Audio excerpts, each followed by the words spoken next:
Matin radieux et florissant à vous, mes chers amis Lève-Tôt, bonjour et bienvenue sur votre émission d'actualité, celle qui vous accompagne tous les matins, celle qui vous informe, celle qui vous divertit. C'est le programme matinal que vous aimez. Merci de nous faire l'honneur d'être devant vos petits écrans tous les matins et c'est toujours avec un plaisir, chaque fois renouvelé, que nous vous retrouvons tout sourire aux lèvres. Christelle Tongodo, bonjour. Bonjour Rachida, bien maman. Alors, tout sourire aux lèvres ce matin aussi. Comme tous les matins. Comme tous les matins d'ailleurs. Merci. Le bulletin d'information, c'est avec toi dans quelques instants. Juste avant, le menu de ce jour, chers amis téléspectateurs. Au sommaire, donc, toute l'actualité culturelle de ce jour. On parlera des sorties d'ouvrages, bien évidemment. On va parler de cet ouvrage sur les noms et prénoms dans l'ethnie Fon. Son auteur sera avec nous et il nous dira le pourquoi du comment de cet ouvrage. Au menu également aujourd'hui, l'électro-concert. C'est un concert de restitution d'une résidence de création artistique, un projet, on va dire, sélectionné dans le cadre de l'appel Inspiration Bénin. Dans le menu du jour également, chers amis téléspectateurs, nous parlerons donc de ce plaidoyer à l'endroit du président de la République, ce plaidoyer d'une conseillère municipale. Adiza Aruna sera notre invité ce matin. Elle plaide pour un fonds spécial de soutien aux candidatures féminines. On la recevra sur 5-7 matins de ce jour pour comprendre un peu de quoi il s'agit. Et bien évidemment, vous le savez, le débat ne manque pas à l'appel tous les vendredis. Aujourd'hui, on va parler de couple, on va parler de rester dans le mariage malgré tout pour les enfants. Est-ce que vous êtes pour ou contre? Donc n'hésitez pas à répondre à cette question, à donner vos avis. La question du jour, elle est donc celle-ci. Selon vous, les parents devraient-ils, quoi qu'il arrive, rester ensemble pour le bien-être des enfants? C'est la question du jour. On compte sur vous. WhatsApp, Facebook, également Twitter pour vos différents avis sur le forum de discussion autour de 8 heures. Madame Webb, Nadej Sani sera là pour relayer vos différents avis. Pour l'heure, qu'est-ce qu'on fait? On fait tapis rouge pour le bulletin d'information.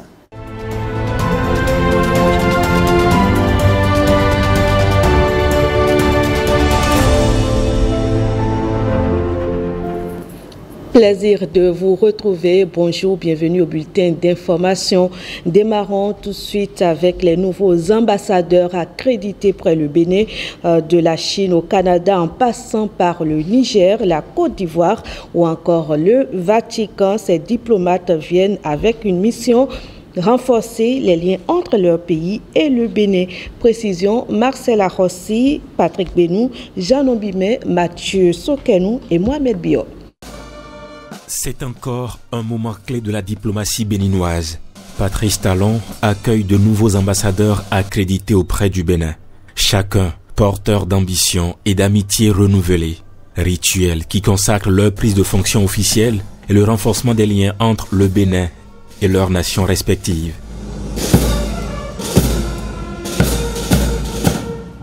Né en 1973 à Nanjing, Zhang Wei a consacré près de 3 décennies à représenter son pays sur la scène internationale. De l'Afrique à l'Europe, de la France à Madagascar, il a œuvré au rapprochement des peuples. Désormais, en tant qu'ambassadeur de la Chine au Bénin, il poursuit cette mission avec un objectif clair: renforcer les liens sino-béninois et ouvrir de nouvelles perspectives de coopération. J'ai la certitude, avec l'attachement du président de la République, avec les efforts de tous nos amis béninois, avec le travail de nous tous, les relations sino-béninoises vont continuer à se développer, à se consolider, au bénéfice de nos deux pays et de tout le peuple. Un homme d'église au service de la diplomatie. Monseigneur Ruben Ruiz Menardi, né en Argentine en 1964, a parcouru le monde au nom du Saint-Siège. Son engagement l'a mené du Congo à la France, en passant par Cuba et la Centrafrique. Fort de son expérience au cœur du Vatican, il pose aujourd'hui ses valises au Bénin, porteur d'un message de dialogue et de paix. L'Église est présente au Bénin depuis plus de 150 ans, de façon continuelle, et la collaboration est optimale. Et je pense que ça aussi, on pourra continuer à développer. La présence de l'Église au Bénin est très positive et continue à se développer pour le bien-être spirituel de la population et surtout pour aider dans les domaines sociaux qui sont aussi très importants pour toute la population.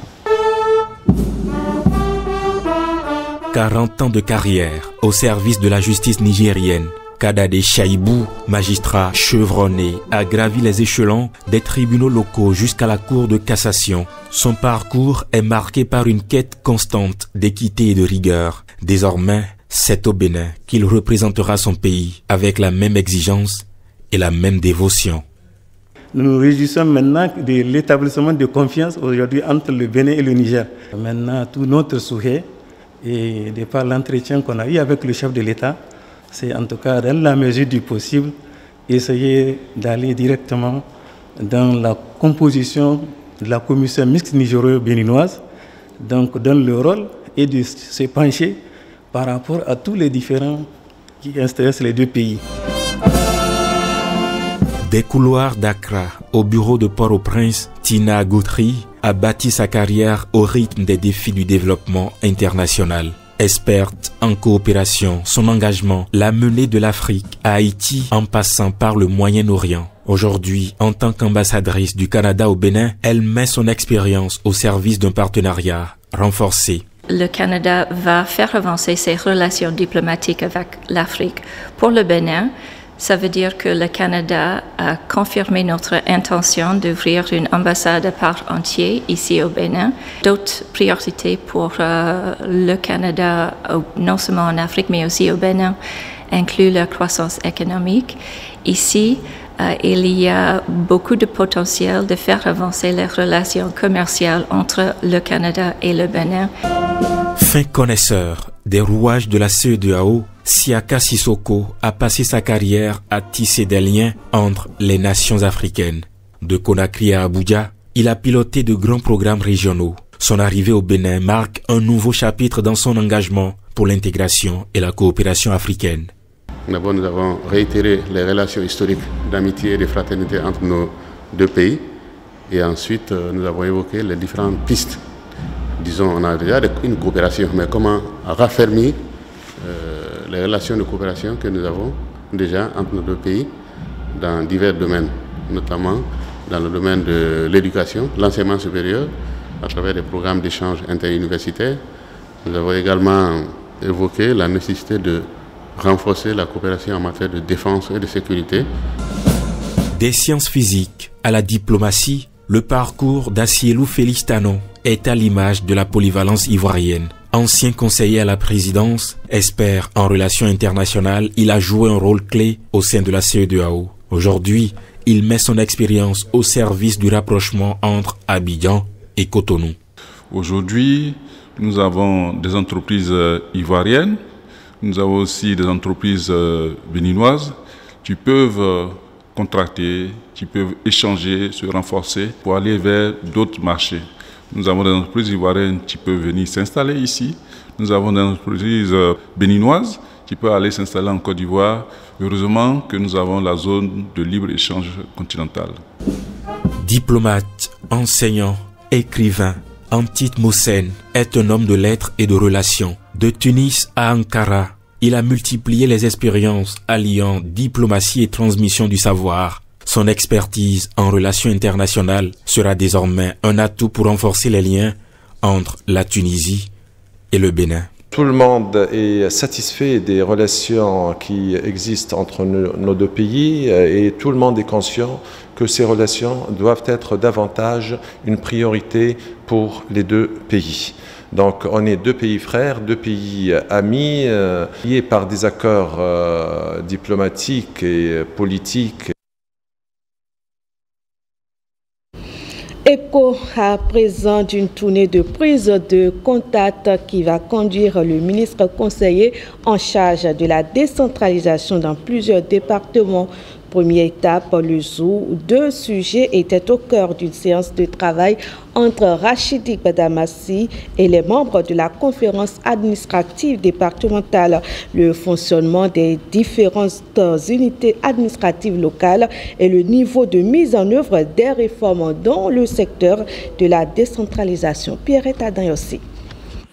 5 départements du Bénin vont accueillir Rachidi Gbadamassi dans son périple. À la première étape à Abomey dans le zoo, la séance démarre par une minute de silence en mémoire de Feu Firmin Coton, précédemment préfet du zoo décédé le 25 février dernier. Place ensuite aux échanges axés sur le fonctionnement des différentes unités administratives locales et le niveau de mise en œuvre des réformes structurelles dans le secteur de la décentralisation. C'est une séance d'investigation, et les écouter, et recenser les difficultés, remonter l'information en haut. Et c'est notre raison d'être. C'est pour ça que nous sommes là en tant que ministre conseiller. C'est un plaisir pour nous parce que nous avons remarqué que de plus en plus, le pouvoir politique descend vers la base et ça permet de remonter les informations et faire des corrections si nécessaire. L'ancien député a saisi l'occasion pour visiter le chantier de construction de la cité administrative ainsi que les locaux de la mairie d'Abomey. Notre commune, depuis 2016, bénéficie des efforts remarquables du gouvernement. En effet, monsieur le ministre conseiller, sur le plan de la gouvernance, la mise en œuvre de la réforme structurelle du secteur de la décentralisation est effective avec des points positifs à l'actif non seulement des organes délibérants, mais aussi du secrétariat exécutif. Ce que nous avons vu ici, c'est de l'inédit, c'est du jamais vu. Avant l'avènement du président Patrice Talon, les 12 départements existaient sur papier. Donc, il a fallu le courage et la vision d'un homme politique. Et voilà ce que nous venons de voir, c'est du jamais vu. Donc, c'est pour cette raison que nous sommes venus ici, parce que le président Patrice Talon parle du développement. Une visite de courtoisie à Sa Majesté Dada Dewenonde Berhanzin au palais de Djimé a mis fin à cette descente de Rachidi Gbadamassi sur la terre d'Eric Badiavi.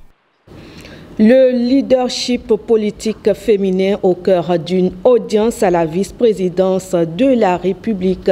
Mariam Djabitalata a reçu des membres de l'unité de gestion du programme d'appui à l'égalité genre. Ils étaient porteurs de messages de reconnaissance pour les actions de la vice-présidente en faveur de l'émancipation des femmes. On écoute la chef d'équipe au thème des échanges au micro de Ramatou Lawani et Eman Rodrigue Mega. Nous sommes venus voir la vice-présidente pour la remercier pour son accompagnement sur les questions de leadership politique féminin et sur les questions touchant à la gente féminine de façon générale. Et nous avons profité de l'occasion pour lui présenter notre programme et ensuite espérer son appui, son soutien pour nos activités à venir, notamment pour une activité relative à la synergie d'action et à la coordination autour des projets de promotion de leadership politique féminin. Économique et sociale était aussi au cabinet de la vice-présidente de la République. Au nom de son institution, Conrad Baguidi entend désormais s'impliquer dans la sélection des candidats qui seront admis dans les divers ordres nationaux. À sa sortie d'audience, ses propos sont recueillis par Alain Sochoumé et Benjamin Denayon. Nous avons rencontré la grande chancelière aujourd'hui pour nous présenter et au nom donc de cette prise de fonction en tant que président du Conseil économique et social, une nouvelle formule avec tout le changement que vous connaissez désormais de la loi, c'est-à-dire donc la départementalisation de l'institution, ce qui fait du Conseil économique et social un vrai interlocuteur des populations et également des différentes institutions de notre pays. Donc il était important de voir comment, avec la grande chancelière, nous pourrions travailler ensemble pour remplir nos missions, mais également l'accompagner à remplir les siennes, pour qu'ensemble nous puissions faire en sorte que les enfants de la République puissent construire le pays. La grande chancellerie est l'organe important qui donne qui attribue les différentes décorations en matière de mérite aux enfants du pays. Nous serons, nous, des partenaires proches des populations pour identifier le Béninois qui travaille, le Béninois qui fait des choses intéressantes, des choses extraordinaires pour faire évoluer son pays. Nous allons faire en sorte qu'elle puisse accéder aux pépites de la République qui sont les plus loin, les plus loin possible dans les confins de notre pays, pouvoir accompagner le choix des gens qui peuvent avoir des distinctions relève d'un outil pour nous qui va être important dans la mesure où les gens vont nous poser des problèmes quand on va les rencontrer. Et par le dialogue que nous allons avoir avec eux, on saura justement quelle est la portée de leurs actions pour pouvoir leur donner de la visibilité et les accompagner. Vous savez aussi que nous sommes en tant que Conseil économique et social, donc avec toutes les autres attributions liées à la partie technique et environnementale, nous sommes également ceux qui serions capables d'accompagner des initiatives sociales ou productrices. C'est pour ça d'ailleurs qu'au sein du CES, nous avons les différentes chambres qui sont représentées. Je pense qu'il faut s'attendre à ce que dans les jours qui viennent, nous soyons des acteurs forts pour valoriser notre patrimoine, le patrimoine culturel.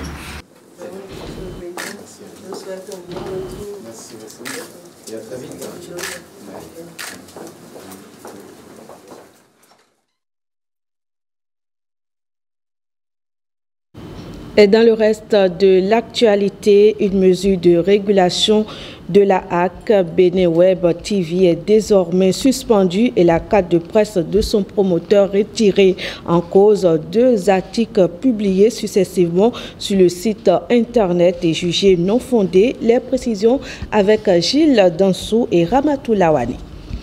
Des allégations diffamatoires à l'encontre du président de la Haute Autorité de l'Audiovisuel et de la Communication HAC. La chaîne de télévision en ligne Bénin Web TV en est l'auteur. Cette chaîne a publié et de manière constante dans la période du 21 au 23 janvier 2025 des articles sur les moyens de déplacement du président de la HAC et le budget de l'institution présenté à l'Assemblée nationale le 27 novembre 2024. 2 jours après, alors que toute la presse parlait de leur décision, pour la charge que le président exige un véhicule de 25 millions alors qu'il a déjà un véhicule de 40 millions. Vous savez que c'est faux, mais si vous ne savez pas, c'est faux. J'ai 2 véhicules de fonction. Vous cherchez dans la ville, vous allez trouver. Mon taxement, c'est BP 1320 RB. Dans 3 mois, je suis à 1 320 000. L'État, j'ai compris la climatisation. Donc, dans ce cadre, il faut déjà commencer à demander à l'État de changer, parce que ça a déjà fait 5 ans. Le véhicule du décès, c'est plus de 4 millions en moins de 3 mois.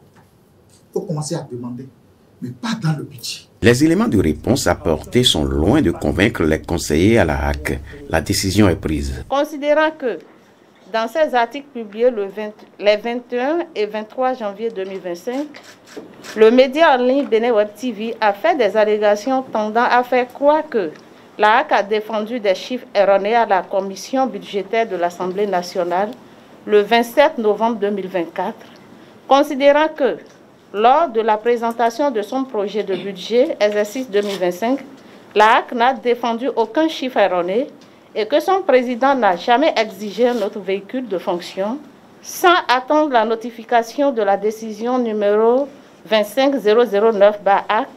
M. Paul Arnaud Deguenon a récidivé le même jour dans ses accusations sans fondement contre la HAC et s'en est pris vertement à l'institution sur son site. La plénière, après en avoir délibéré, décide. Article 1er. Le média en ligne Bénin Web TV est suspendu jusqu'à nouvel ordre. Article 2.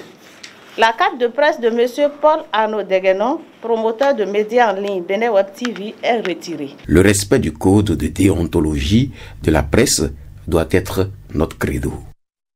Et les échos de la Criette pour finir, 3e jour d'audience pour le procès d'Anivor avec la poursuite des auditions des témoins. Héloïse Winato a suivi des débats. Voici son compte rendu. 5 témoins ont défilé à la barre. Il s'agit de Cédric Bigot, médecin légiste et expert agréé près la cour d'appel.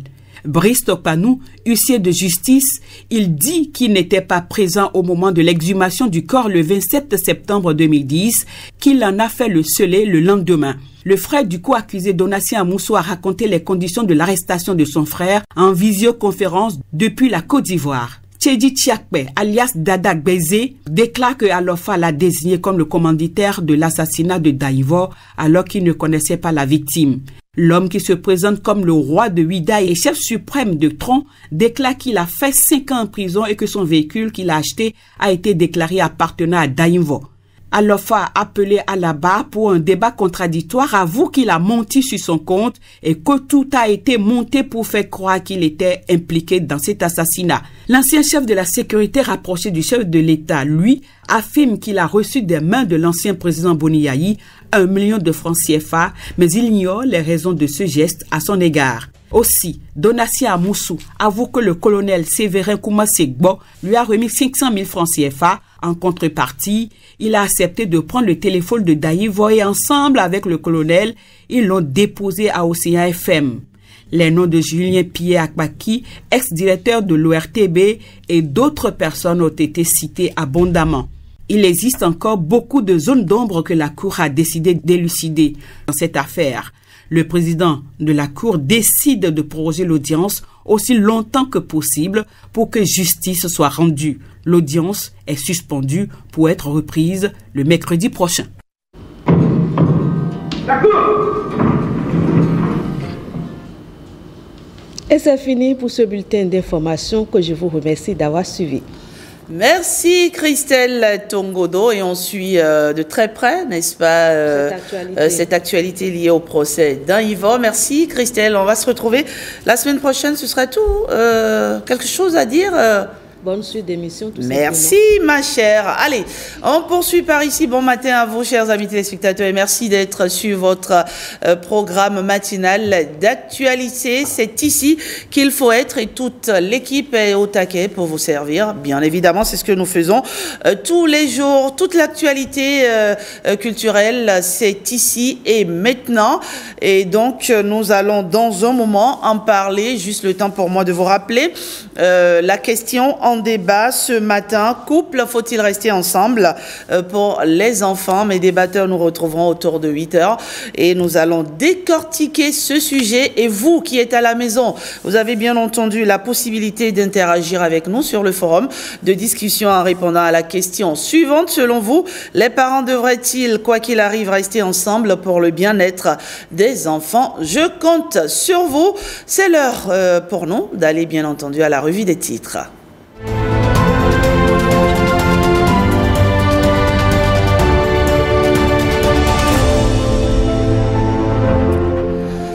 Et que disent les journaux ce matin, chers amis téléspectateurs? Il faut dire que le procès d'Anivor est largement relayé par la plupart des quotidiens. Ce matin, on démarre avec les 4 vérités qui nous parlent de l'Assemblée nationale. Les députés adoptent la loi sur les chefferies traditionnelles. Voici les 16 royaumes, 80 chefferies supérieures et 10 chefferies coutumières qui sont désormais reconnues.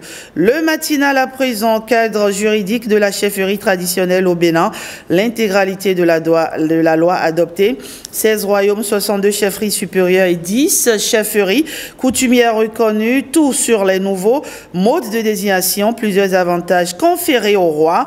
Le roi peut être suspendu et l'acte de reconnaissance retiré, les sanctions prévues en cas de manquement. Affiche le matinal. Le témoin à présent pour sa restauration et son fonctionnement.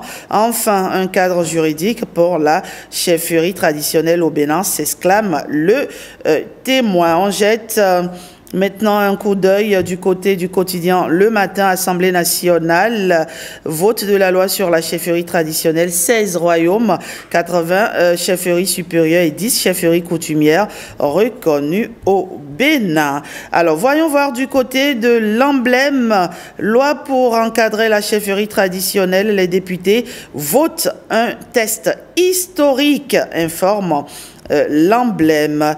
Et comme je vous le disais il y a un instant, l'actualité relative au procès d'un Yvon n'a pas manqué à l'appel ce matin. L'informateur affiche affaire Urbain d'Aïvo. Le procès va au-delà du 14 mars. L'autre quotidien, lui, nous parle plutôt d'un procès qui pourrait encore durer longtemps. Et donc, voilà, c'est l'autre quotidien après, bien entendu, l'informateur. Et on quitte l'autre quotidien pour cette fois-ci retrouver le quotidien d'information Le Potentiel. Disparition d'un haut cadre du ministère des Finances. L'affaire d'un Yvon, le cauchemar de Boniaï, des dignitaires de son régime accablés, affiche en manchette Le Potentiel. À présent, Nord-Sud, procès d'un Yvon. Gansset demande à Boniaï de laver son honneur. C'est une information à lire précisément à la page 3 du quotidien d'information Nord-Sud. Et on décroche de cette actualité, non, pardon, on y va maintenant avec le quotidien Le Télégramme. 3e journée d'audience du procès d'Aïvo, de troublantes révélations. Ce jeudi 13 mars, le point des auditions à la barre. L'audience renvoyée pour le 19 mars 2025. L'ex-directeur de l'OETB a Baki convoqué. Voilà, ce sera tout pour la revue des titres ce matin. Un peu de musique et on retrouve nos différents invités. Ils sont nombreux ce matin. On parlera de sortie d'ouvrage, on parlera d'événements, on parlera de rendez-vous du week-end. Restez avec nous ici en direct de la télévision nationale et bien sûr, vous devant vos petits écrans à la maison, au boulot ou n'importe où. Je n'en sais rien. On vous remercie une fois encore pour votre fidélité. On écoute Praouda, le disparu Praouda dans cette superbe chanson Maouklo.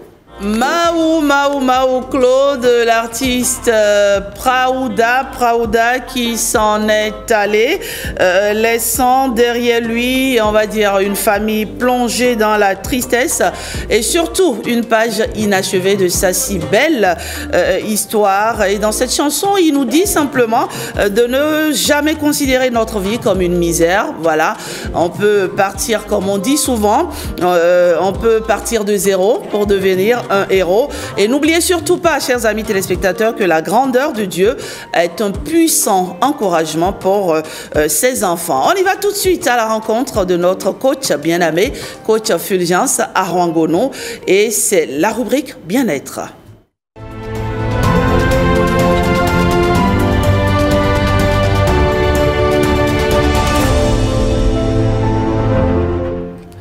Droit et égalité, comment prédisposer nos filles à l'autonomisation? C'est la thématique de ce jour avec Fulgence Arwangono. Il est coach de la famille. Bonjour Fulgence, alias Betoro. C'est pas alias, c'est Betoro. C'est Betoro, d'accord. Hey, coach, tu tiens tellement à ce nom, n'est-ce pas? C'est un prénom que mon papa affectionne beaucoup. Que l'homme est insondable, l'homme est multidimensionnel. Que l'homme est l'homme. L'homme est l'homme, simplement. Alors, vous avez choisi ce matin de nous parler des droits et de la question également de l'égalité. Comment prédisposer nos filles à l'autonomisation? Pourquoi le choix d'une telle thématique? D'abord, c'est le mois de mars, réservé aux femmes. C'est vrai qu'il y a la journée des filles en novembre, mais cette année, quand même, le thème parle aussi des filles. Et vous savez, coach scolaire que je suis, c'était important pour moi d'attirer l'attention sur les filles qui seront les femmes de demain.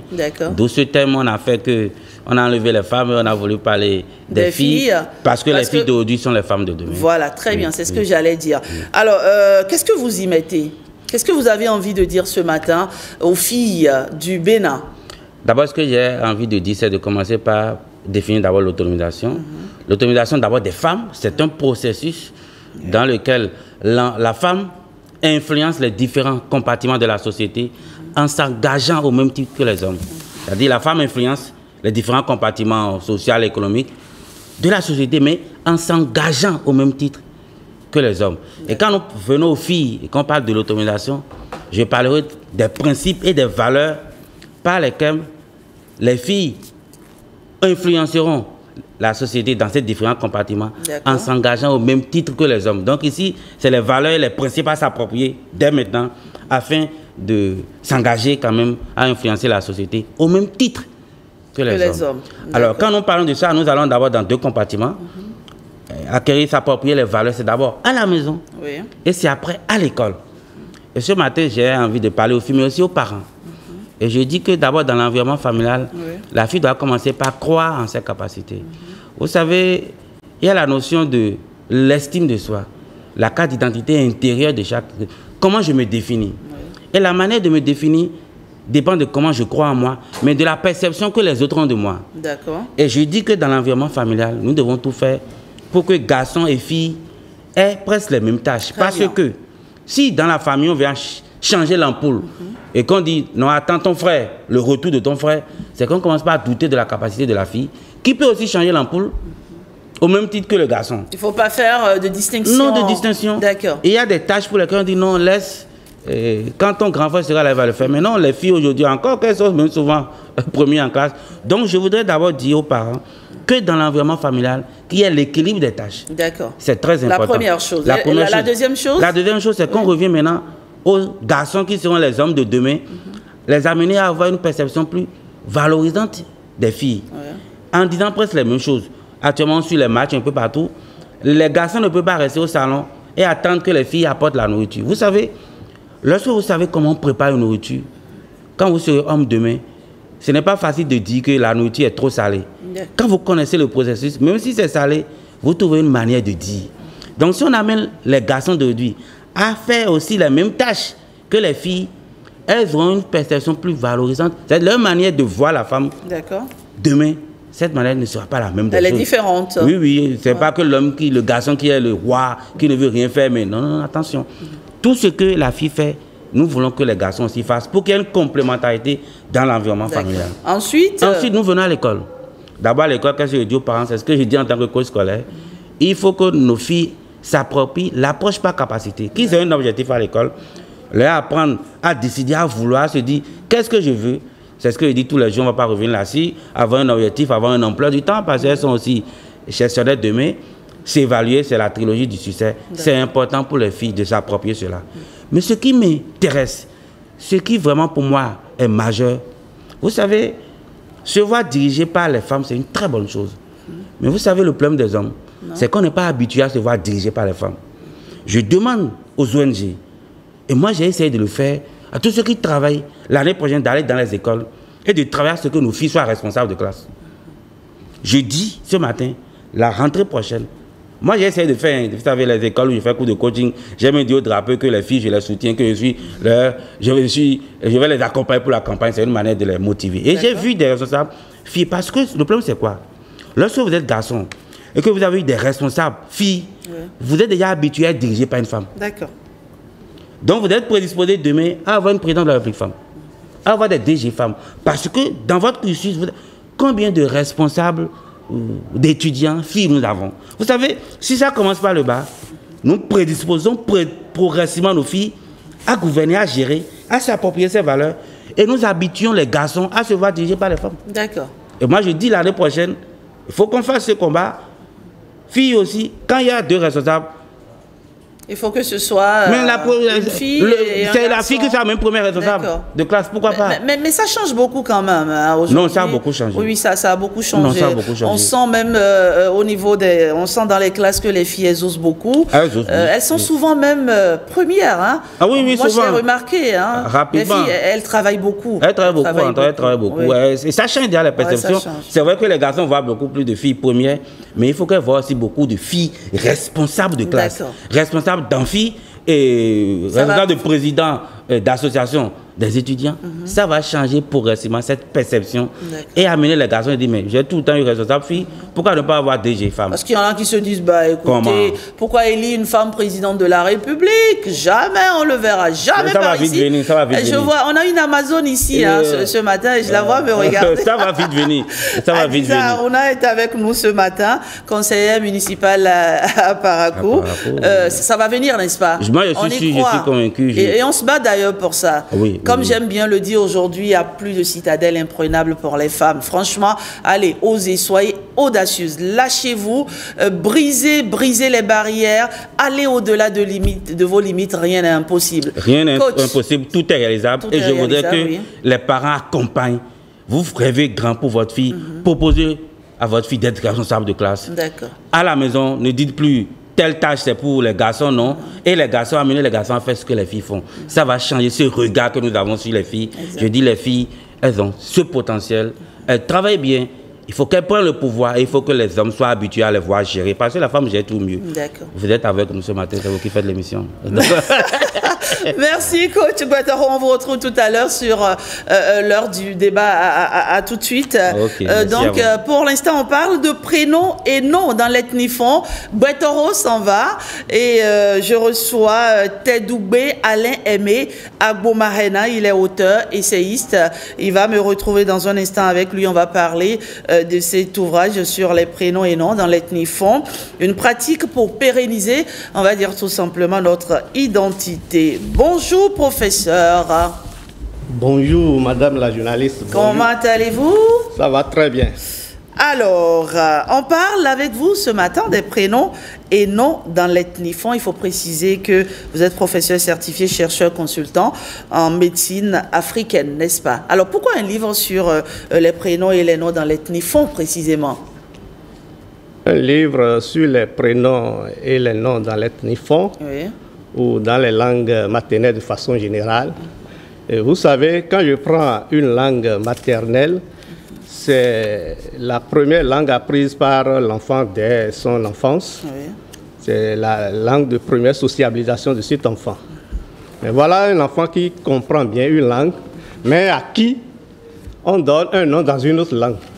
Donc déjà très tôt, dès le début, ça crée un certain choc psychologique à son niveau. On lui fournit un nom qu'il ne comprend pas, qu'il ne maîtrise pas, alors qu'on a la possibilité de lui donner un nom dans sa langue maternelle. Et lorsqu'on donne un nom dans une langue maternelle, cela crée déjà une connexion entre l'enfant et son milieu de vie. Vous n'êtes pas sans savoir que la langue maternelle a une relation étroite avec la culture. La langue maternelle contribue à la préservation de notre identité. Du coup, j'ai jugé utile quand même de créer ce document pour aider les parents peut-être qui ont des difficultés à donner ces genres de noms à leurs enfants. En me présentant, vous allez dire... Pourquoi hésiter? C'est tellement beau, Tedoubé. Voilà, c'est ça. Donc, en me présentant, vous allez dire Agbomarena, Tedoubé, Alain Aimé. J'aurais voulu même être simplement Tedoubé, mais vous savez, ce sont les parents qui nous donnent les noms, les prénoms. Et puis voilà. Vous auriez aimé qu'on enlève Alain Aimé? Je suis né le jour de la fête de l'Iam dans mon village. Et du coup, mon papa a dit, ah, ça là, c'est fort. Du coup, il m'a donné ce nom. Très bien. Et dans l'ouvrage, précisément dans la première partie, on découvre les prénoms, d'accord, liés au Créateur ou Dieu, des prénoms liés au jour de la semaine, des prénoms liés aux situations et événements divers. Du coup, franchement, on n'a plus de peine à avoir, hein, pas du tout. On se laisse juste guider. Guider. On voit par exemple que ici, un enfant, ici on tient compte, dans votre livre, vous tenez compte bien entendu du sexe de l'enfant. De lundi au dimanche par exemple, on a enfant du sexe masculin. Lundi c'est Kodjo. Si l'enfant est né un lundi, il s'appellera Kodjo. Le mardi c'est Komlan. Le mercredi c'est Koku. Le jeudi c'est Kovi. C'est Koku, c'est ça? Jeudi Kovi. Jeudi, Kovi, voilà. Vendredi, Kofi. Samedi, Koomlan. Et dimanche, Kossi. Voilà, on a tout en fait. Voilà. On se gêne plus. Comme vous le savez, hein, nous sommes pour la plupart très spirituels chez nous ici. Et les recherches ont montré qu'il y a beaucoup de prénoms, par exemple, qui sont liés au Créateur pour magnifier la grandeur du Créateur. Le Sé, le Maou, le Gbenon. Si bien qu'il y a beaucoup de prénoms qui sont accrochés à ça. Vous allez entendre Maoudjoro, Bido Sessi. Ça, c'est des prénoms liés au Créateur. Voilà. D'accord. On a aussi des prénoms liés aux situations et événements divers. On a par exemple Bion, on a Finayon, on a Yemalin, on a Rouenoupo. Voilà, Rouenoupo. On a Amagbeyon. Amagbeyon pour faire recours aux plantes. Certainement, ce parent a pu mettre au monde cet enfant grâce aux vertus des plantes médicinales. Et il peut donner ce prénom à son enfant. Voilà, pour magnifier. Il y a aussi des noms de famille liés aux vœux de protection. Absolument. Dans le document, les noms, j'ai deux catégories. Il y a les noms de famille et les noms de localité. D'accord. Vous savez, au niveau des noms de famille, il y a aussi beaucoup de catégories. Vous savez, il y a par exemple des noms de famille, sinon des noms de rois, qui sont devenus des noms de famille. Les familles Guézo, Glélé, Béranzi, ainsi de suite. Il y a des noms de famille qui sont liés, par exemple, aux Vaudou, les Vaudouillons, les Gbanon, les Gbassi, ainsi de suite. J'en ai parlé dans le document. Il y a des noms de localités qui sont liés aux forêts, aux arbres. On a Agbanizou, par exemple. Voilà, on a Agonticon, chez nous, à côté. On a Sémé aussi. Sémé, voilà. Sémé pour faire recours aux chiens dents. Vous voyez, on dit Zunzomé. Ainsi de suite. La liste, il faut dire, la liste n'est pas exhaustive. Pas du tout. C'est juste quelques exemples que nous vous donnons ce matin, selon, bien entendu, les catégories. Alors, cet ouvrage, professeur, on peut le retrouver où déjà ? On peut le retrouver dans beaucoup de librairies. C'est déjà disponible dans certaines librairies. On peut l'avoir à Sonaec, par exemple, déjà Là, non. Non, pas encore. D'accord, très bien. Alors, un numéro de téléphone, laissez un numéro de téléphone pour ceux qui... Le 01 97 07 54 95. D'accord. 01 97 07 54 95.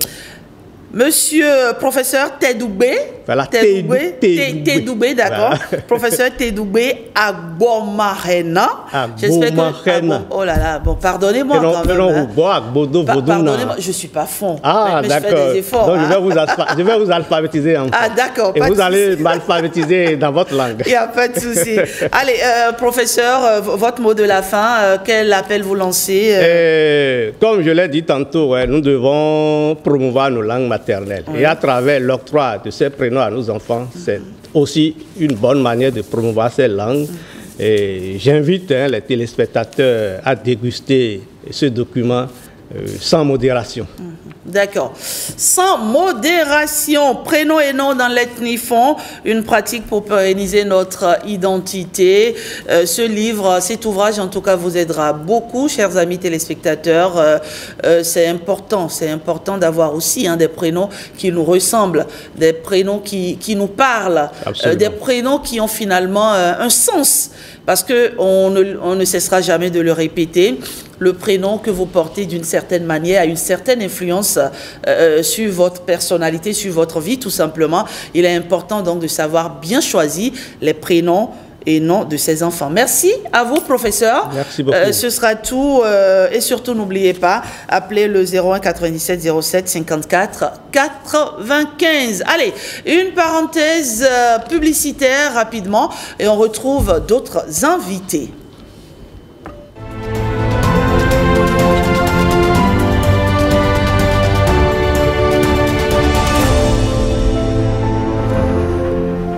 Samedi 15 mars 2025, c'est déjà demain.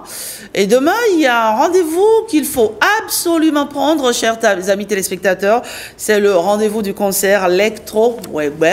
On en parle avec les initiateurs. J'ai avec moi ce matin Sam Debord. Bonjour. Bonjour. Alors, batteur professionnel et percussionniste corporel. On ne vous présente plus de toute façon. Hein. C'est pas la première fois que vous venez sur ce plateau. Alors, vous êtes ce matin avec Tom Sellette. Bonjour. Bonjour. Vous êtes DJ professionnel venu tout droit de Nantes, voilà, n'est-ce pas, pour le concert électro Wegbe. Oui. C'est pas ma première fois sur le plateau. C'est pas la première fois. Plus. Ah non plus, d'accord. Il y a 4 ans, mais j'avais ramené des disques aussi, mais bon après on pourra pas les jouer ce matin. Mais pour parler du projet, c'est demain à l'Institut français de Cotonou, sous la Paillote, à 19h. Ah, vous m'avez dévancé. Déjà, allons à la découverte du projet. Sam Debord, l'électro-Wegbe, c'est quoi? L'électro-Wegbe, on s'est rencontrés il y a 7 ans et c'est là où l'idée est venue. Et dans ma tête, j'ai dit, pourquoi ne pas écrire l'électro-Wegbe? Et comme c'est lui qui reste sous la platine, et moi c'est le DJ, c'est lui qui envoie. Et moi je me greffe sur sa musique, il joue et je joue. Donc c'est là où l'idée est venue. J'ai dit, Wegbe, faites danser les gens, voilà. D'accord. Alors j'imagine que demain, ceux qui vont venir auront droit à quoi?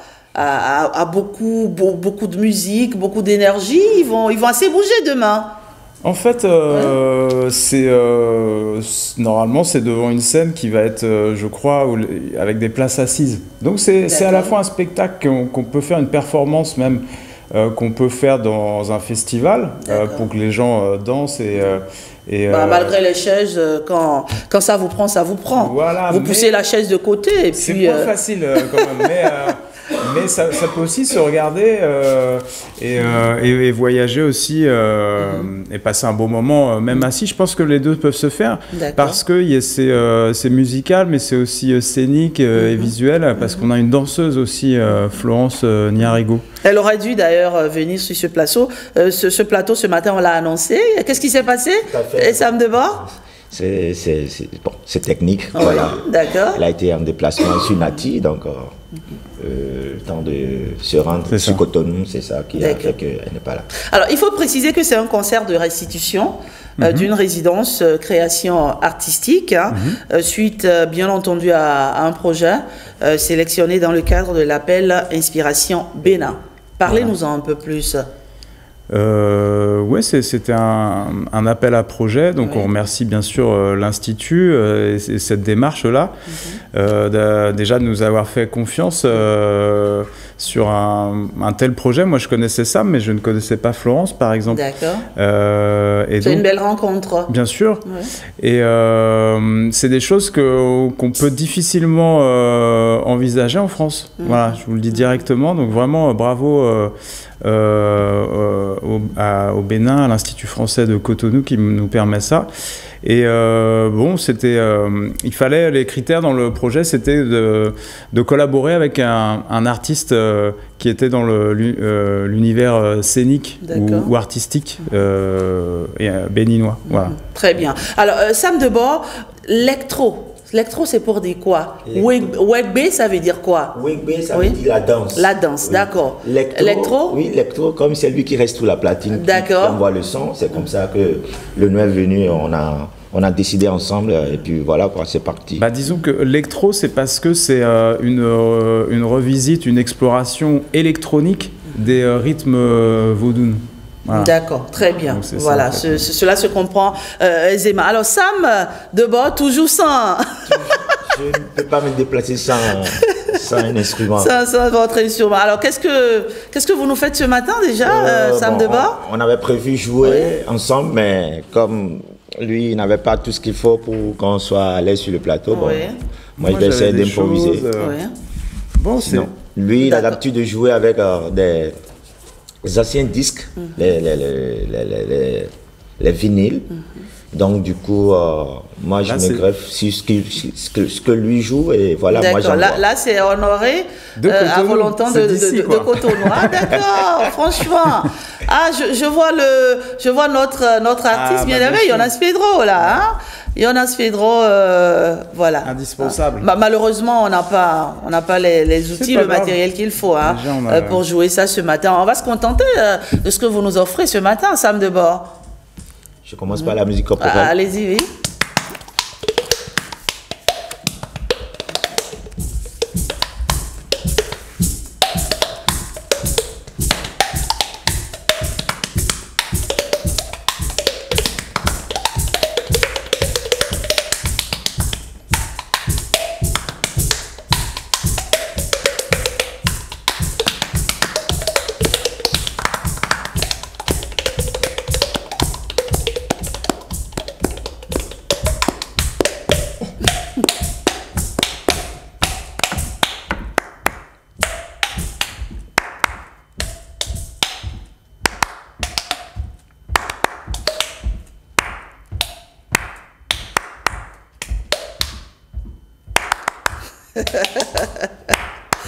Sacré Sam Debord, hein? Voilà. Bravo, bravo. Ça fait pas mal. Je m'imagine entre... ça fait pas mal. Ça fait pas mal. Il y a une manière de le faire. Ouais. Voilà. On apprend ça ou... Oh, bon. Quand tu es percussionniste, tout est possible. D'accord, très bien. Vraiment, merci Sam Debord. Merci pour cette idée géniale. C'est la première édition pour ce projet, oui. Oui, pour ce projet. Oui. Après la résidence de 4 semaines, c'est la première production que nous voulons présenter.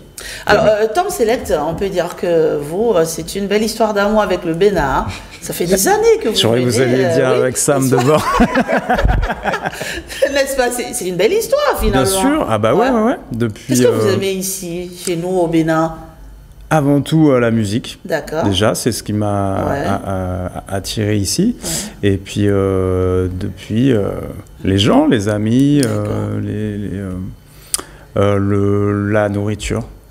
Très bien. La nourriture? Ouais, ah bon, j'aime bien... Quel est votre plat Alors, j'aime bien la tassie quand même. Tassie. D'accord, tassie, ça c'est en fond, hein. Dans le nord, là-bas, on appelle ça wake. Ok. Wake. C'est vrai qu'il y a pas mal de Béninois qui aiment ça aussi. Alors, la sauce, très bonne. D'accord. Alors, Sam Debord, un appel pour demain. J'invite tous ceux qui aiment la bonne musique de venir nous soutenir à l'Institut pour voir quand même de quoi il s'agit. C'est à 15h? C'est à 19h.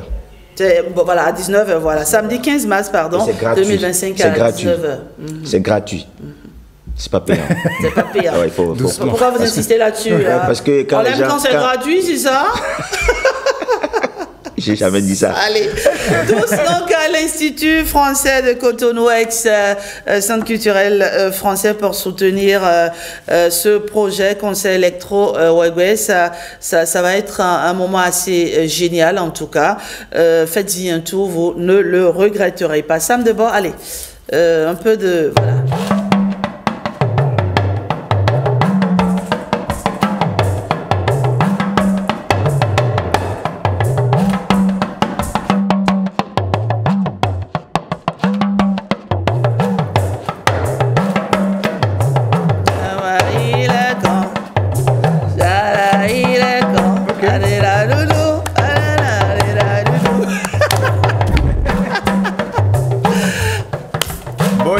Demain. Merci Sam Debord, merci Tom Select, DJ professionnel. Non, on sera là demain. C'est à l'Institut français de Cotonou, c'est pas loin d'ici. On a un micro pour vous juste, demain. C'est vrai? Oui, pour chanter. Je serai là. J'aime ça. Moi, j'aime bouger, j'aime m'amuser parce que la vie, elle est courte. Hein. Bien sûr. Alors, on sait jamais. C'est aujourd'hui, c'est demain, on sait pas. Donc, faut s'éclater, faut se lâcher. D'accord? Allez, merci Sam Debord. On sera là pour vous soutenir demain à l'Institut français de Cotonou à 19h. Merci. Merci beaucoup. Tom Select. Alors, à présent, on va recevoir Aruna Adiza. Avec elle, on va parler d'un plaidoyer à l'endroit du chef de l'État. On l'installe juste après ceci.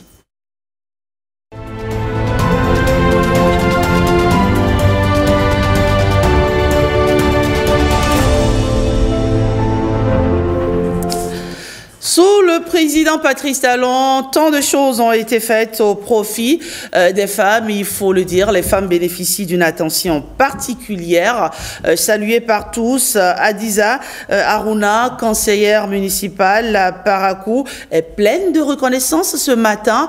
À cœur ouvert, elle nous parle, n'est-ce pas, de son admiration pour ce président de la République qui vient renforcer les droits des femmes au Bénin, qui vient booster, on va dire, le combat pour une meilleure promotion des femmes au Bénin. Et en même temps qu'elle est reconnaissante, elle pose un problème majeur et elle adresse un plaidoyer à l'endroit du chef de l'État. Aruna Adiza, bonjour.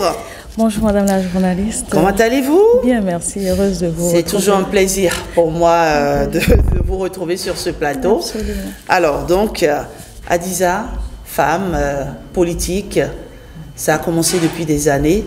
et vous observez si bien la vie politique du Bénin et la réforme du système partisan aujourd'hui au Bénin, il faut le dire d'une certaine manière, a facilité l'intégration des femmes dans les instances de décision en politique.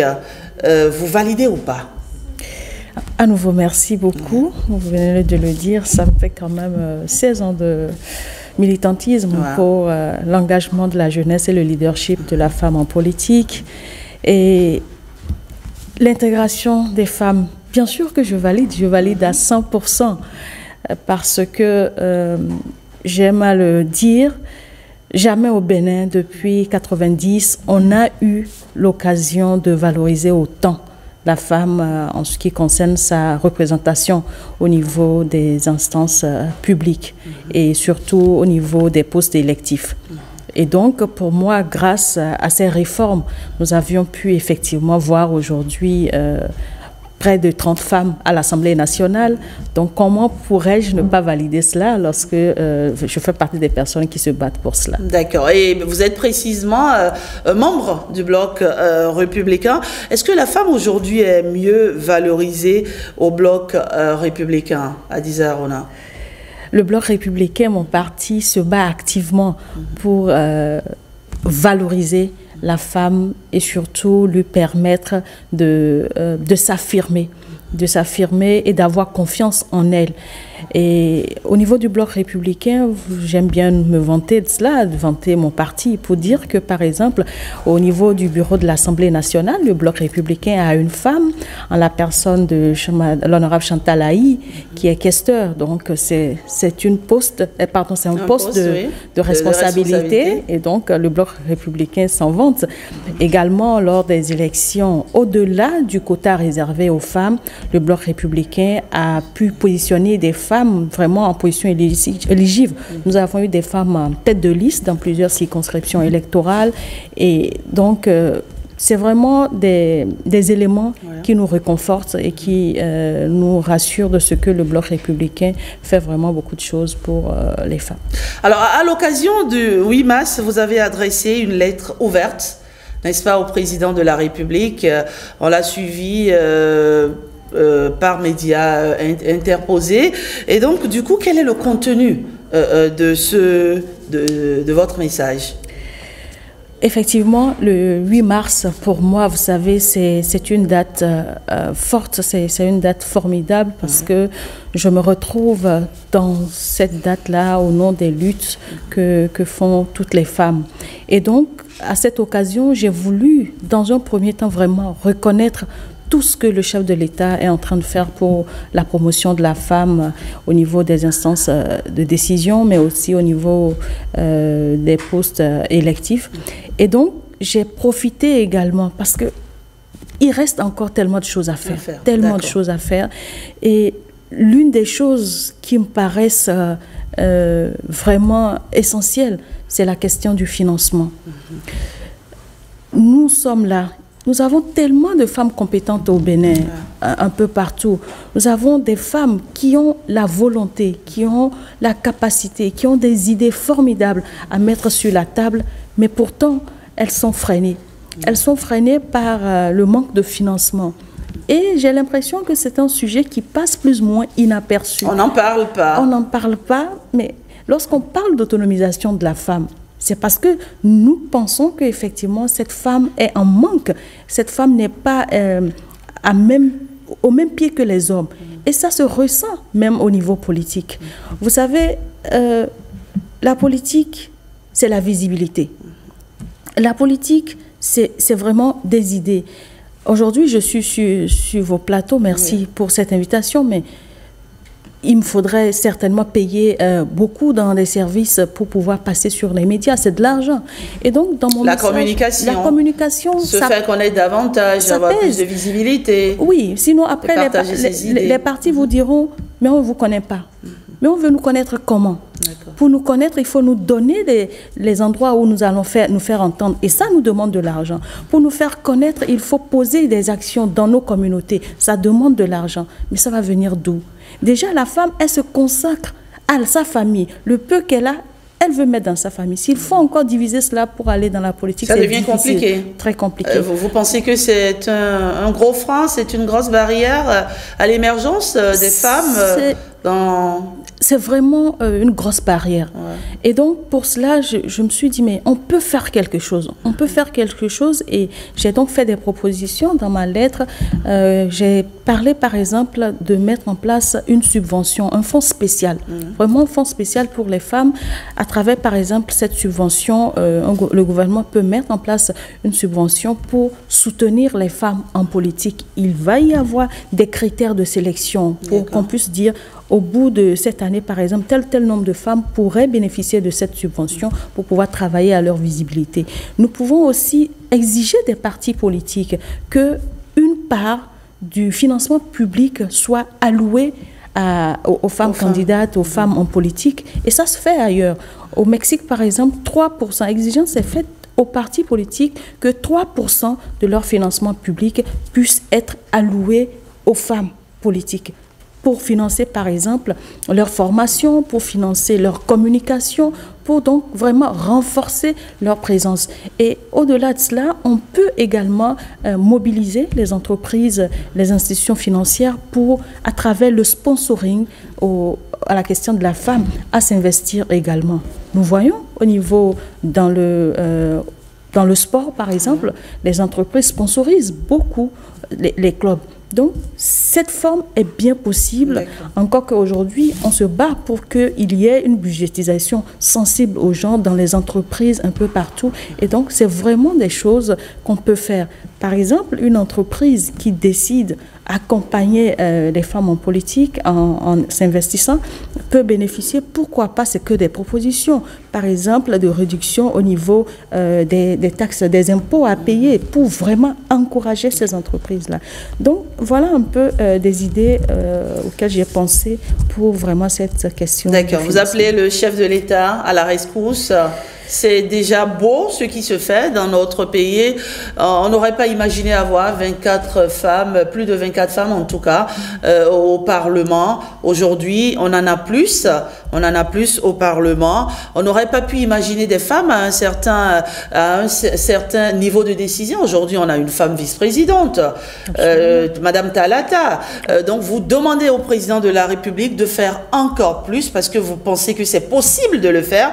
Et donc, vous l'appelez à la rescousse pour un fonds spécial de soutien aux candidatures féminines. Tout ça simplement parce que, Hadiza Haruna, vous nourrissez de belles ambitions pour ce pays et d'une certaine manière, parfois, quand vous regardez le chemin parcouru, vous vous dites, il y a des moments où vous avez envie de tout laisser tomber. Il y a tellement de moments où j'ai envie de me dire, bon, écoute, il n'y a rien à faire, laisse tomber. Mais on ne peut pas y arriver. Vous savez, j'avais 15 ans quand j'ai été donnée en mariage. À 16 ans, j'ai eu un enfant. À 15 ans, j'ai dû laisser l'école. Mais c'est au prix des luttes que je me suis reconstruite, que j'ai rattrapé mes rêves. Alors, quand je regarde tous ces combats-là, je me dis, mais si je suis venue aujourd'hui en politique pour donner aussi de la voix à mon nom, mais aussi au nom d'autres femmes. Et quand je regarde tout ça, je me dis, avec un peu de financement, on peut faire tellement de choses. J'ai envie de partager mes idées, mais pour ça, j'ai besoin qu'on me dise, Hadiza, viens sur notre plateau. Mais au lieu qu'on me dise, madame, vous payez combien au service commercial, je voudrais pouvoir avoir quelques opportunités ou bien pouvoir effectivement payer cela. Mais je ne peux pas le faire, je suis limitée. Et donc, par rapport à cela, j'appelle vraiment le chef de l'État à un dernier acte fort. Parce que c'est une question en fait de sécuriser. Il faut qu'il sécurise ce qu'il a commencé. Il a fait beaucoup, mais on a peur que tout ça tombe à l'eau après lui. Donc il faut trouver le moyen, le mécanisme vraiment d'encercler ces avancées-là et donner des moyens aux femmes. C'est leur permettre d'avancer plus, d'être plus présentes et d'être incontournables. Et à ce prix-là, même après Patrice Talon, l'histoire retiendra que c'est parti de quelque part d'un homme audacieux et nous les femmes, nos enfants qui vont venir, on pourra toujours et toujours leur répéter cela. Donc le chef de l'État doit sécuriser vraiment cet héritage qu'il a envie de nous laisser. Merci Hadiza Haruna pour ce message, on va dire poignant. Quand on est femme, on se sent forcément concernée. concernée par ce que vous dites. Vous savez, nous sommes dans une société où on demande toujours plus à la femme, mais nous y arriverons. Absolument. Nous y arriverons. Merci. Bravo à vous pour cet acte aussi audacieux d'interpeller le président de la République et de lui demander, n'est-ce pas, de faire encore plus pour les femmes, parce que oui, il est à l'écoute des femmes, parce que oui, il veut que les femmes s'impliquent davantage dans la gestion des affaires du pays, tout simplement. Merci Adiza Harouna. Je rappelle que vous êtes conseiller municipal de Parakou, soit dit en passant, journaliste aussi. Vous l'avez été, mais bon, c'est comme on dit, journaliste un jour, journaliste pour toujours. Ouais, c'est le combat des femmes. Merci Adiza Harouna. C'est l'heure du débat. À présent, chers amis téléspectateurs, une virgule publicitaire, le temps pour nous d'installer nos débatteurs.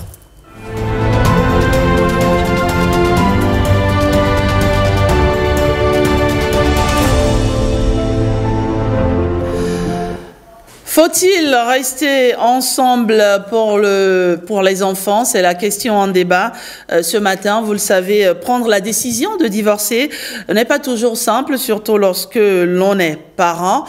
Et face au traumatisme que la séparation peut représenter pour les enfants, certains font le choix de rester en couple. Mais à quelles conditions est-ce réellement positif pour l'enfant et à quel prix pour les parents? On en parle avec mes débatteurs du jour. Ariane Haïté, présidente de l'ONG IAM. Bonjour. Bonjour, ma chérie. Merci d'être avec nous ce matin. Juriste, sociologue, consultante en sciences du mariage et de la famille, professeur d'éducation à l'affectivité, experte. Non. À l'affectivité, ce sera tout. Je ne rajouterai pas. Merci d'être avec nous ce matin. Geneviève Pangou. Bonjour, madame. Bonjour, activiste de la promotion des droits de la femme et des familles, experte en communication et audit de qualité. Bonjour et merci d'être avec nous. Bonjour à nos téléspectateurs. Alors, nous avons un tout nouveau sur ce plateau. Modeste Azanapo, bonjour. Bonjour, madame. Alors, vous êtes professeur de philosophie, vous. Oui. Merci de nous éclairer sur le sujet ce matin. Merci, madame. Betoro. Bonjour, bonjour à vous. Alors, faut-il rester ensemble pour les enfants, quoi qu'il arrive, quoi qu'il advienne? Madame Haïté. Alors, je vous remercie pour la thématique.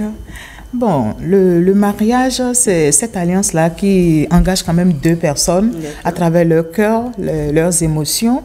Ils se disent tout le bien, d'accord, qu'il y a, mais qu'il faut d'ailleurs. Maintenant, alors, rester ensemble pour les enfants, ça suppose que entre-temps, en amont, il y a des conflits. Il y a maintenant des frustrations, il y a des incompréhensions. Donc, du coup, est-ce qu'il faut rester ensemble? Cela dépendra du niveau du conflit, de l'importance de ce qui est en jeu, des frustrations, donc du coup, ou de la crise. Donc du coup, il faut savoir appréhender cela. Maintenant, si on va trancher pour dire,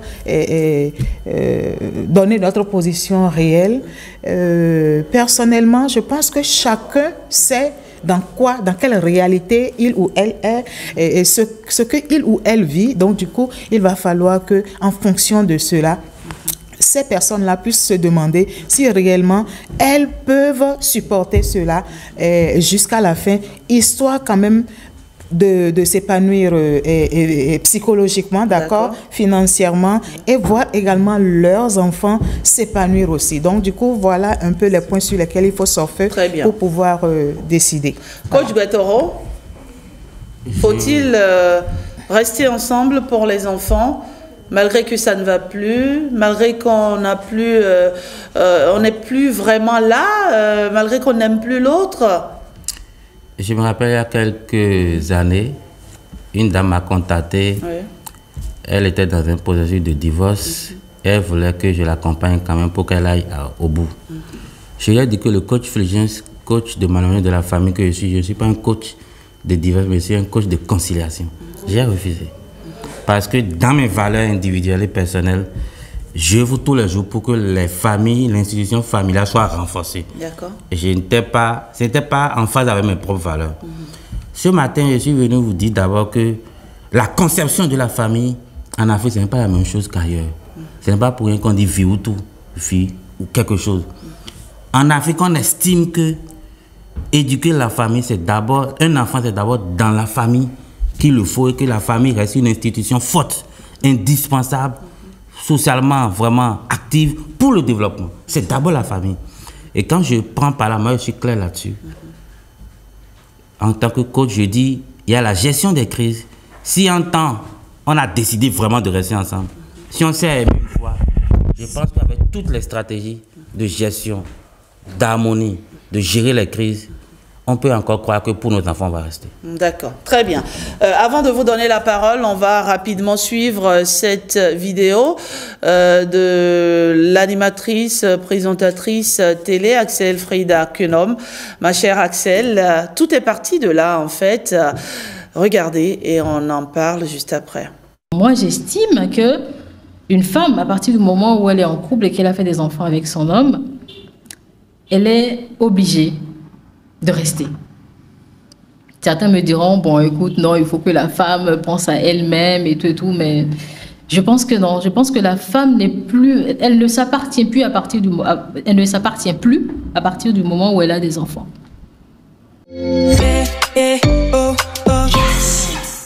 Voilà, il n'en a pas fallu plus pour que sur les réseaux sociaux, ça crée une certaine polémique.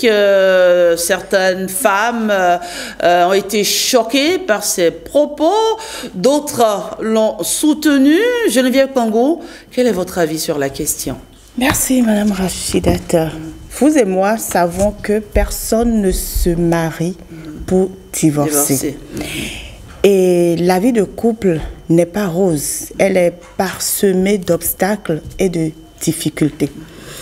Et pour qu'on arrive à surmonter ces difficultés, moi je me dis, il faut que les 3 éléments qui constituent le couple, c'est-à-dire moi, toi et le nous, soient équilibrés et épanouis chacun de leur côté. Parce qu'en étant sur la même phase, on arrive à gérer les difficultés. Mais il y a certaines difficultés qui portent atteinte à la santé physique, morale et psychique des partenaires.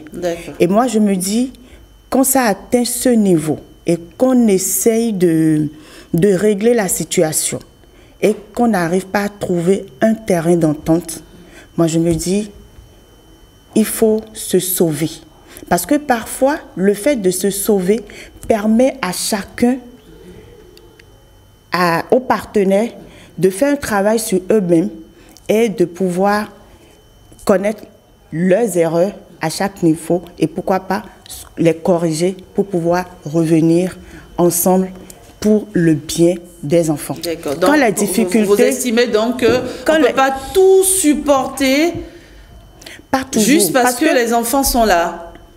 Quand on peut supporter les difficultés, comme j'ai dit tout à l'heure, la vie de couple n'est pas rose. Quand on peut supporter... Un homme qui vous bat une fois, 2 fois, vous vous retrouvez à l'hôpital. Un homme qui vous traumatise, vous n'êtes pas heureux dans votre foyer, vous n'êtes pas heureuse dans votre foyer, vous faites comment? Là, on part. Oui. On part parce qu'il faut être en vie pour pouvoir assurer l'éducation de ses enfants.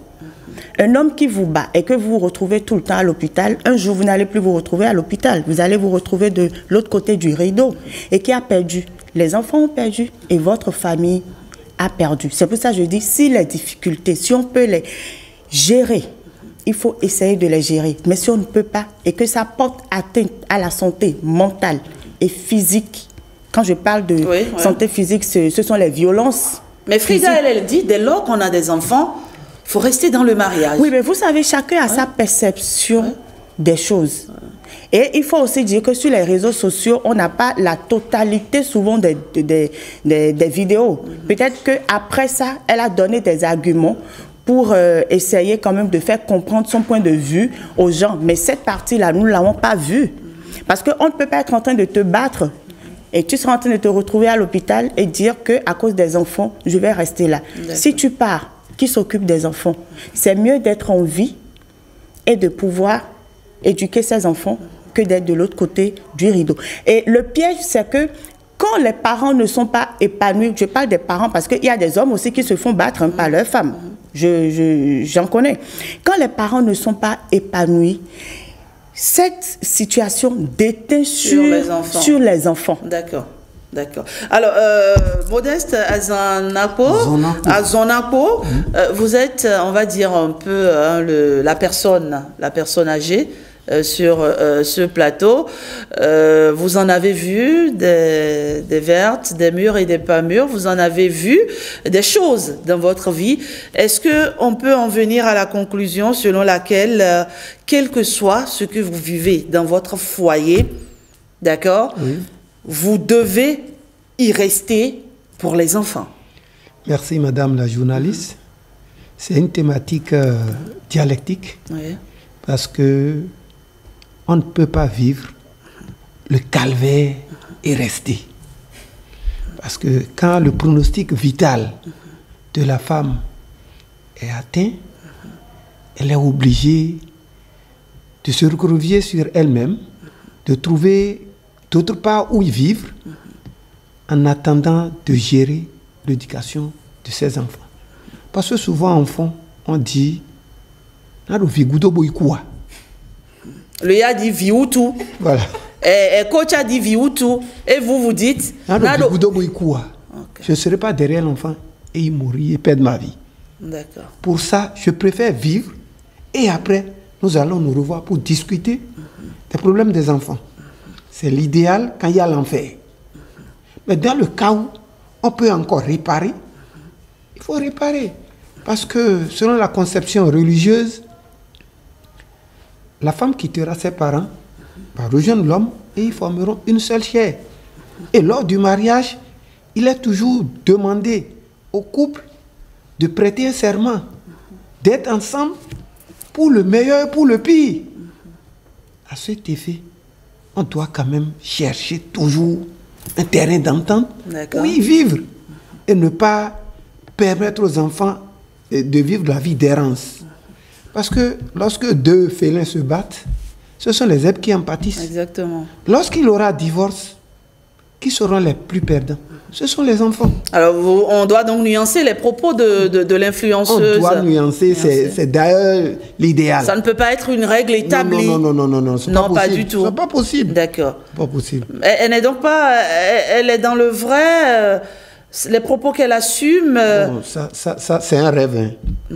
Ce qu'elle est en train de déclarer là, c'est un rêve. Et en Afrique, à 90%, ça ne va pas se réaliser. Non.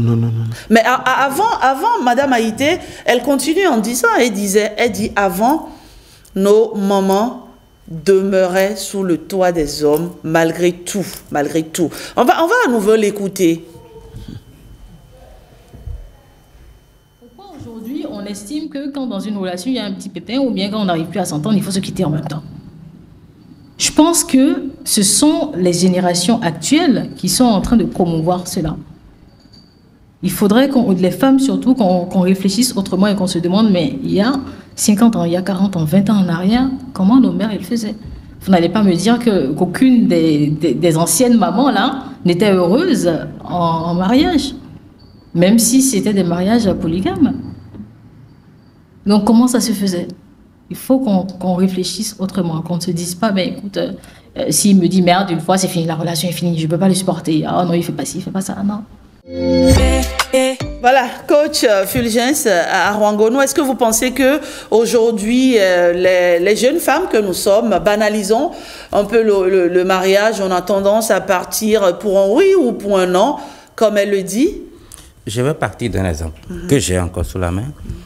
C'est une femme avec son mari, ils ont un enfant qui est à l'université. La femme, c'est un vrai cadre. Elle a sa maison, une voiture haut de gamme en plus, sa propre voiture. Elle n'a pas à se plaindre. Il y a eu souci entre les deux. Le monsieur voulait qu'elle parte. Elle a rejoint d'abord sa maison, qui est dans un haut lieu, ce n'est pas dans la brousse. Mais vous savez, après, la dernière fois qu'elle est dans la maison, elle est encore revenue. Elle est encore dans la maison. Je dis qu'elle a les moyens. Je dis bien qu'elle a les moyens. Elle a une voiture haut de gamme. Elle n'a pas à se plaindre. Mais pourtant, elle m'a tout dit. Moi, je tiens à l'éducation de mes enfants. Quand je suis parti, celui qui est à l'université, je sais. Elle est revenue. Je dis bien, elle a les moyens, elle est cadre. Elle a les moyens. Je dis bien, j'insiste. Elle a les moyens. Mais elle dit, je tiens à mes enfants. Elle est repartie. La dernière fois, elle est encore à la maison. Je tiens, je dis bien qu'elle a les moyens, même si le monsieur ne travaille pas, une femme autonome. Avec ses moyens, elle peut garder l'homme. Coach Betoro, qu'est-ce que vous voulez nous dire sur Alors, ce que je voudrais dire, quand je viens aux jeunes, oui, parfois, c'est pas tous les jeunes, il y a des jeunes quand même qui comprennent, qui sont responsables. Point oui ou non, on a envie d'essayer de partir. J'ai l'impression que c'est essayer de partir. Moi, je vous dis, en couple, il y a toujours la solution. C'est vrai qu'il y a tout sauf violence. Je n'aime pas la violence. Mais je pense qu'on peut encore faire des thérapies pour aider celui qui est violent. Parce que la violence a une source. Moi, je suis coach. Et quand vous comprenez la source et vous travaillez là-dessus, je ne vais pas dire que ça va réduire du jour au lendemain, mais ça va diminuer de façon drastique. Alors, quand vous avez fait toutes les thérapies du monde, quand vous avez essayé une fois, vous avez essayé 2 fois, vous l'avez toléré 3 fois, c'est-à-dire vous avez usé tous les moyens de recours. Qu'est-ce que vous faites pour les enfants? D'abord, tolérer, l'homme aussi va faire des efforts. Parce que le mot tolérer, ça me gêne. Moi, j'ai quand même aussi une fille. Non, c'est ça l'exemple que je prends. D'accord? Je pense toujours qu'il y a une solution. Je suis un homme des solutions. Alors pour vous, quoi qu'il advienne, on ne part pas. On ne laisse pas les enfants. On ne quitte pas le mariage. On va trouver des solutions pour rester. Parce que le problème, c'est quoi? Lorsqu'on a un enfant sans éducation, c'est une bombe pour la République. Je préfère qu'on travaille pour qu'il n'y ait pas plusieurs bombes que de gérer un problème. C'est-à-dire, quand tu pars, il y a 3-4 enfants, il y a une possibilité de 2 bombes. Mais il peut y avoir des situations qu'on ne peut pas... Il n'y a pas de situation sans solution. J'y crois. C'est ma conviction personnelle. Il n'y a jamais de... C'est parce qu'on ne perçoit pas vite la solution. On est dans les émotions. C'est vrai qu'il y a un temps des émotions, mais il faut qu'il y ait un temps de réflexion et d'action. Moi, j'y crois tous les jours. Que nous sommes dans une Donc, quoi qu'il arrive, il faut rester. Pas quoi qu'il arrive, il faut tenter de rester, trouver des solutions. Non, on va être direct ce matin. Oui, il faut rester. Coach, non, on va être direct ce matin. Dites-le clairement. Oui. J'estime, moi, pour ma part, en tant que coach, j'estime que... J'estime ce matin devant tout le monde qu'il faut rester parce qu'il y a des solutions. Ouais. Alors, Monsieur Modeste, à Zonapo, je vous vois un peu sourire. Oui. Et ce que la dame et l'influenceuse était en train de dire, c'est que c'est l'émancipation des femmes qui a aujourd'hui créé cette situation de va-t-en-guerre, où, à moins de choses, au lieu d'avoir la patience de gérer, les femmes décident de partir. Si je suis bien ce que l'influenceuse a dit, elle a dit il y a 40 ans, 50 ans, nos mamans ont vécu sous leur toit. Malgré qu'ils aient vécu sous leur toit, elles ont été soumises. C'est ce qu'aujourd'hui, beaucoup de femmes n'arrivent pas à le faire. C'est la soumission qui était la solution, qui avait fait que ces femmes-là ont vécu, vaille que vaille, sous le toit de leur mari. Elles ont traîné des douleurs internes. Elles ont traîné des douleurs qu'elles n'avaient pas où partager. Et avec qui partager même. Même si elles allaient encore vers leur propre famille, la famille se réunit et te dit, mais toi, tu ne pourras jamais quitter tes enfants. Puis on la somme de tout. Elle est obligée de rester. C'est la soumission. Et le poids de la tradition qui a fait que ces femmes sont restées. Mais aujourd'hui, tout a basculé. Tout a basculé. C'est ça qui a fait qu'il serait difficile à la femme d'aujourd'hui, à la femme actuelle du 21e siècle, de vivre les difficultés dans son foyer conjugal et y rester. Alors, Madame Haïté, c'est une autre époque aujourd'hui. Vous pensez un peu comme Frida Axel Quenom, qu'aujourd'hui, les femmes ne respectent pas, on va dire, l'institution qu'est le mariage et au moindre problème, au moindre souci, elles quittent le navire. Non, je ne pense pas. Ouais. Je ne pense pas parce qu'en fait, on ne va pas au mariage en songeant à divorcer. Voilà. On va au mariage, mais on se dit que même on va au mariage et on ne pense même pas aux difficultés. Que des problèmes vont surgir en cours de chemin, on n'y pense même pas. Donc c'est l'amour, on surfe sur l'amour. Et quand les problèmes arrivent justement, on ne pense pas non plus à déguerpir. On est persuadé qu'on va trouver des solutions, vaille que vaille, quoi qu'il arrive. Mais chemin faisant, si on est face à un bloc, à un mur dur où on ne peut pas faire chose là, il faut savoir prendre la mesure et il faut savoir décider, c'est-à-dire être responsable pour sa vie, pour la vie des enfants et même pour la vie du conjoint ou bien de la conjointe qui porte à mal ce mariage-là. Maintenant, ce qu'il faut savoir, c'est aussi qu'il faut apprendre à gérer, pas à gérer, à régler les conflits, à résoudre les conflits et non à les gérer. Parce que quand vous résolvez les conflits, c'est-à-dire vous trouvez la solution idoine qu'il faut. Mais vous gérez, vous êtes là dans le temps et la situation, c'est-à-dire en fait vous faites avec le mal et c'est là, à un moment, ça va se cristalliser et puis devenir autre chose. Et dans le mariage, tous les conflits peuvent se régler, comme l'a dit coach Betoro. Et si chacun a la maturité qu'il faut, d'accord? Si chacun est assez responsable et a pris la résolution de sauver son couple, d'accord? Quoi qu'il arrive, oui, c'est possible. Mais si ce n'est pas ça, et on va demander à une seule partie d'être toujours en train de faire l'effort qu'il faut. Les efforts doivent être partagés. Exactement. Et par rapport à la question de la soumission, non, nos mamans, est-ce qu'on va dire que c'était la soumission? C'était, moi, je me dirais plutôt que c'était la fatalité. Parce que une fois retournées vers les parents disent non, tu ne viendras pas. Et elles n'étaient pas autonomes. Elles n'avaient pas un peu de moyens pour pouvoir faire face à leur propre vie. Parce qu'elles pouvaient... En fait, moi, je me dis que nos mamans étaient de braves dames.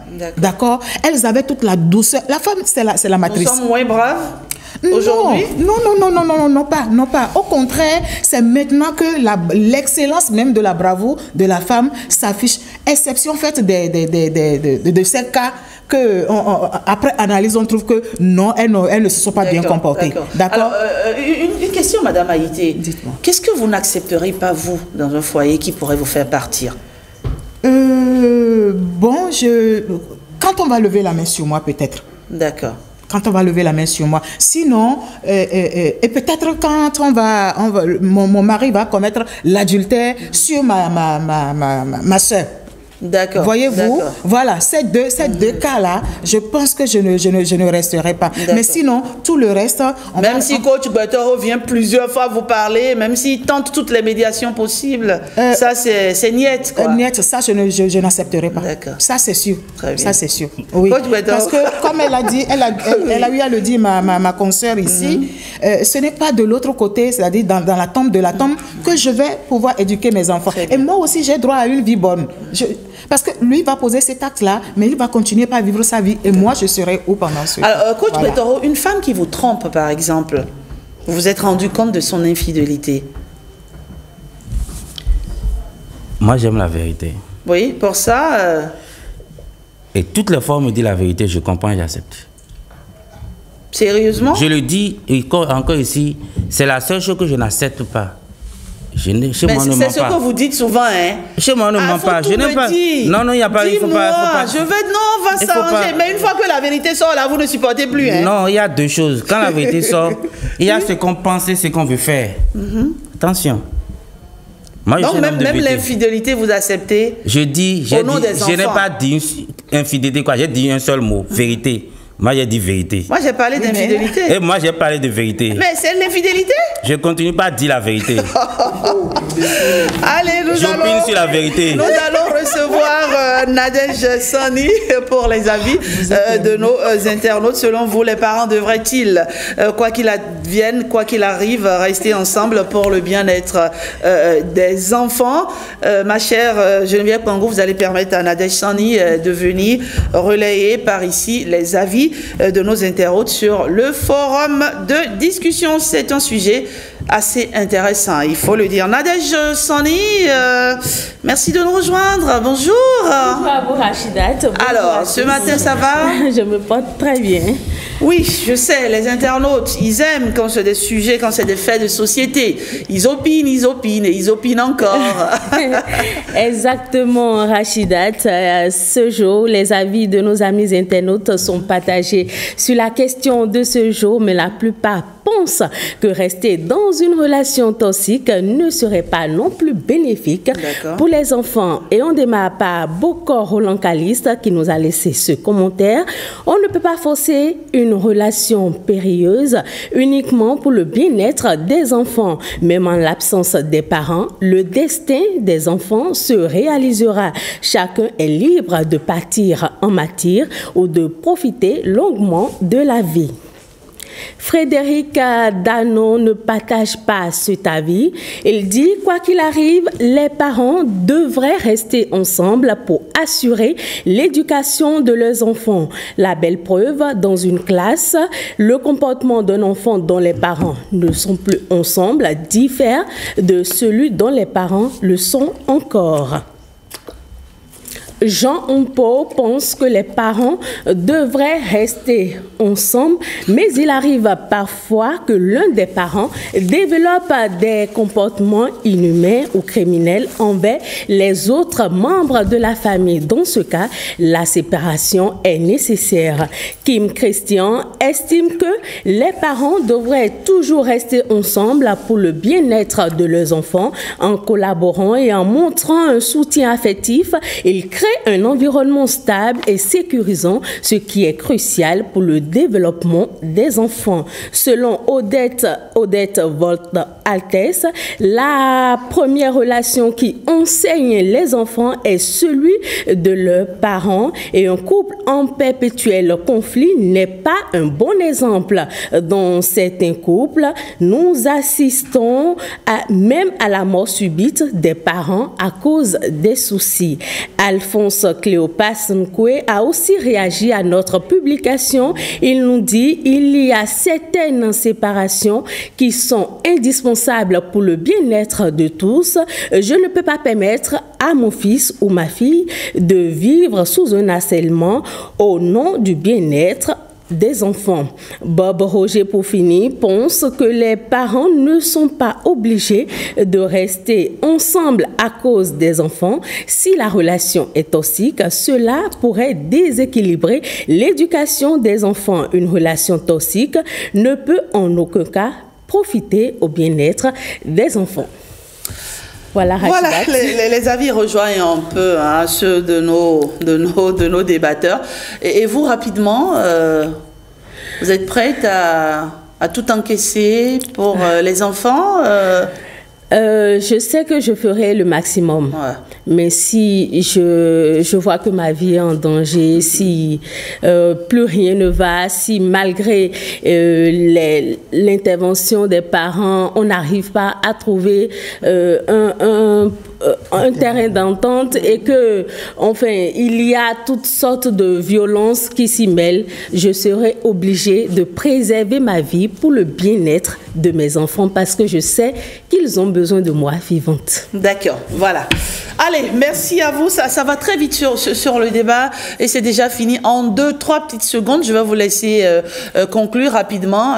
Coach? Je dirais ce matin que dans chaque couple, l'espoir est réalisable. L'espoir de rester et de vivre ensemble est possible et réalisable. Infidélité aux violences, si votre femme vous bat tous les jours, vous restez, vous ne partez pas. L'espoir est réalisable. Ah, coach. Je ne te connaissais pas aussi, je savais pas que tu faisais dans la langue de bois. Hein. Non, l'espoir est réalisable. J'étais souvent connu sur ce plateau très direct. Non, l'espoir est réalisable. Bon, ma femme me bat comme ça, mais quand même pas réalisable. D'accord. Alors, Ariane Haïté. Bon, moi, je dirais simplement que, franchement, j'encourage les uns et les autres, d'accord, à faire l'effort pour l'harmonie et la stabilité de leur couple. Et je vais finir par dire que rester forcément au détriment de sa vie, même les religieux, même les prêtres. J'ai fait les études, les sciences du mariage de la famille.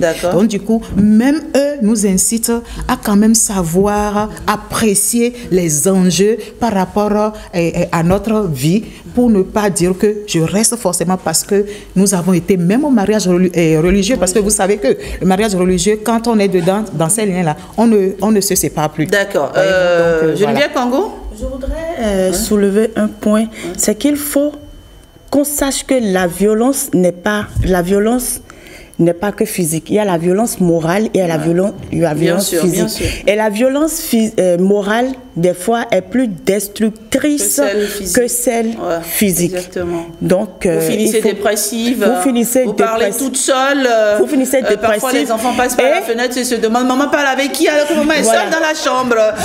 Et ça porte atteinte à l'éducation et à l'épanouissement des enfants. Donc moi, je me dis, pour le bien des enfants, s'il faut se séparer d'abord, prendre du recul pour analyser la situation et mieux revenir pour se mettre ensemble, moi, je pense que c'est également une solution. D'accord. Fofo, c'est le Fofo du plateau. Oui. L'idéal est que chaque membre du couple puisse prendre la mesure et la responsabilité de gérer au mieux cette situation pour ne pas aller au divorce. D'accord, très bien. Parce que oui, il faut le dire clairement, hein, ne faisons pas l'apologie du divorce sur ce plateau. Comme les invités l'ont dit, personne ne se marie pour divorcer. On va au mariage parce qu'on aime son homme, parce qu'on aime sa femme. On va au mariage parce qu'on a envie de lui faire des enfants, parce qu'on a envie de faire sa vie avec cet homme ou avec cette femme. Mais il faut le dire aussi, franchement, et Frida, elle sait que je l'aime bien, c'est une consoeur que j'apprécie beaucoup, mais je pense que ce sont des propos à nuancer. Ça, c'est mon avis personnel. C'est des propos à nuancer. Vous savez, les enfants, ils évoluent, ils grandissent avec de belles vertus, de beaux principes dans un environnement qui est sain. Mais quand un environnement devient toxique, je pense que c'est difficile. Vous avez des enfants qui grandissent avec des traumatismes, vous avez des enfants qui grandissent avec pas mal de choses, et après, quand vous les entendez une fois adultes, vous vous rendez compte que ça tire, la source vient, n'est-ce pas, de la famille. Et donc, rester à tout prix, rester à tout prix dans un mariage pour les enfants, moi, je ne suis pas pour. Il y a des limites que je ne peux pas accepter. Il y a des limites, un homme qui me bat, non. Un homme, bon, c'est vrai qu'aujourd'hui, notre société a tendance à accepter l'infidélité, mais un homme qui est infidèle et j'arrive pas à dormir tout le temps, je suis traumatisée, je me fais suivre par le neurologue, je suis tout le temps avec une psychologue, niet, je dis non. Franchement, on peut me taxer d'être une femme émancipée, on peut me taxer d'être tout ce qu'on veut, mais je ferai tout ce que je peux pour le bien-être de mes enfants. Mais il y a des limites à ne pas franchir. Parfois, il vaut mieux aller loin pour sauver ses enfants. Merci à vous. Allez, on va parler d'autres choses à présent, chers amis téléspectateurs. On va recevoir Ali Bonon Segbede. Vous la connaissez déjà, elle n'est plus à présenter sur ce plateau. Avec elle, on va parler de la journée internationale de la femme psychologue. Elle vient avec une autre dame que je vais vous laisser le soin de découvrir dans un court instant. On l'installe avec ceci. Je me rappelle, non mais je suis tombé combien de fois? Est-ce que je dois compter? Non, quand on aime on sait pas compter. Beaucoup d'opinions sur nous, méchants, gentils, le temps nous dira. Mais ce que donne la main droite, la main gauche doit-elle le savoir? Mon frère fait du bien, il attend en retour quelque chose que tu n'auras pas.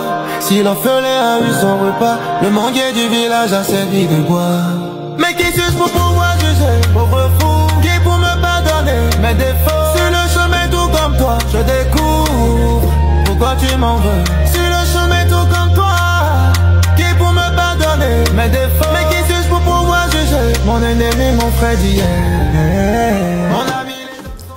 Mon ami, les gens sont bizarres, quoi qu'il arrive, c'était faux. Oui, c'est une belle chanson. Franchement, on va dire bravo à Nicanor pour cette belle sortie musicale. C'est une très belle chanson. Il dit en gros, les hommes, c'est bizarre, quoi que vous fassiez, ils sont jamais contents en fait. Les gens ne voient que vos défauts, ils voient pas vos qualités. Limite, en fait, il y a beaucoup d'ingratitude, il n'y a pas de reconnaissance. C'est une très belle sortie. Bravo Nicanor, bravo. Allez, donc, Segbede Ali Bonon, bonjour. Bonjour Rachida. psychologue devant Dieu et les hommes. Merci beaucoup. Merci d'être avec nous sur ce plateau. Vous nous parlez ce matin de la journée internationale de la femme psychologue. Et dans ce cadre-là, vous êtes responsable de la commission médias et relations publiques. Merci d'être avec nous ce matin. Alors, on a l'honneur de recevoir la présidente du comité d'organisation ce matin, Inès Berti Sedami Kondou. Bonjour. Bonjour. Merci de partager ce court instant d'échange avec nous. Alors, qui sont les femmes psychologues du Bénin? Je vous remercie déjà parce que nous sommes venus ce matin, nous avons constaté que le plateau, c'était beaucoup plus pour les femmes. Et ça nous a plu.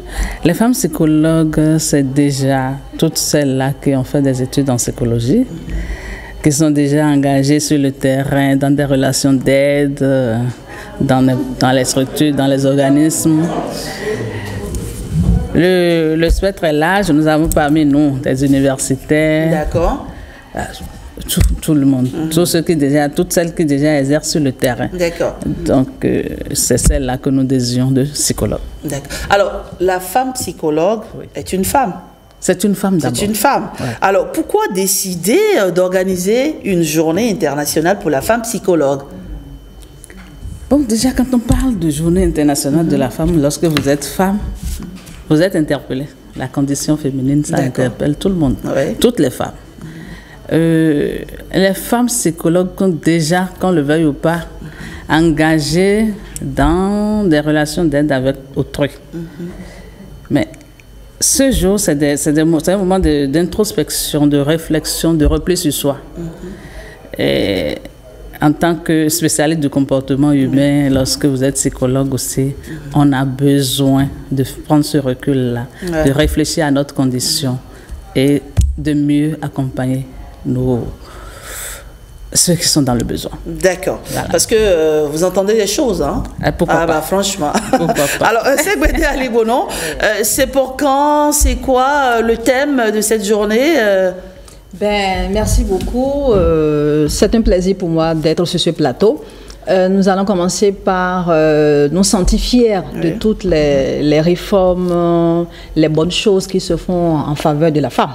Parce que pour parler de la femme, il faut qu'il y ait un environnement social, un environnement politique, un environnement économique qui est favorable à la promotion de la question femme. Donc on est fiers et on se sent bien qu'il y ait cet environnement économique, social et politique qui parle beaucoup de la femme. C'est le moment de remercier toutes les dynamiques du gouvernement, de l'État, des populations dans ce sens-là.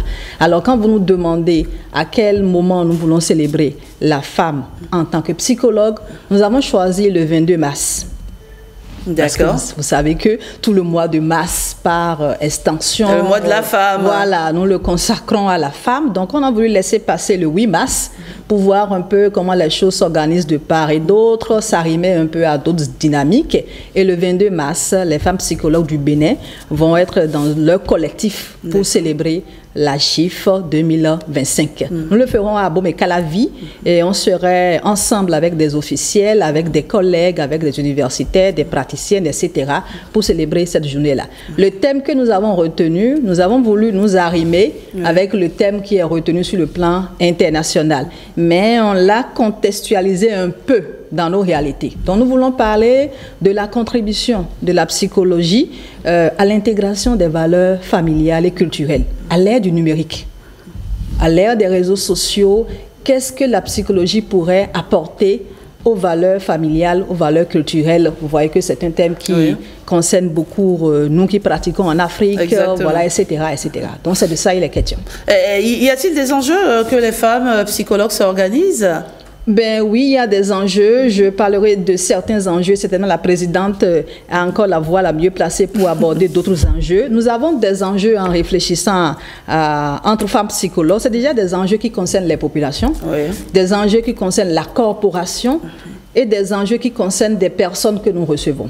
Pour les enjeux qui concernent la population, c'est de pouvoir mieux nous positionner sur des questions éducatives, des questions culturelles, des questions de paix, des questions, etc., etc. Il faudrait qu'on sente mieux la femme psychologue, pas que dans son cabinet, mais également sur certaines questions d'ordre social pour apporter du bien-être aux populations. Mais les enjeux qui concernent la corporation, c'est de pouvoir répertorier un peu plus les besoins de formation.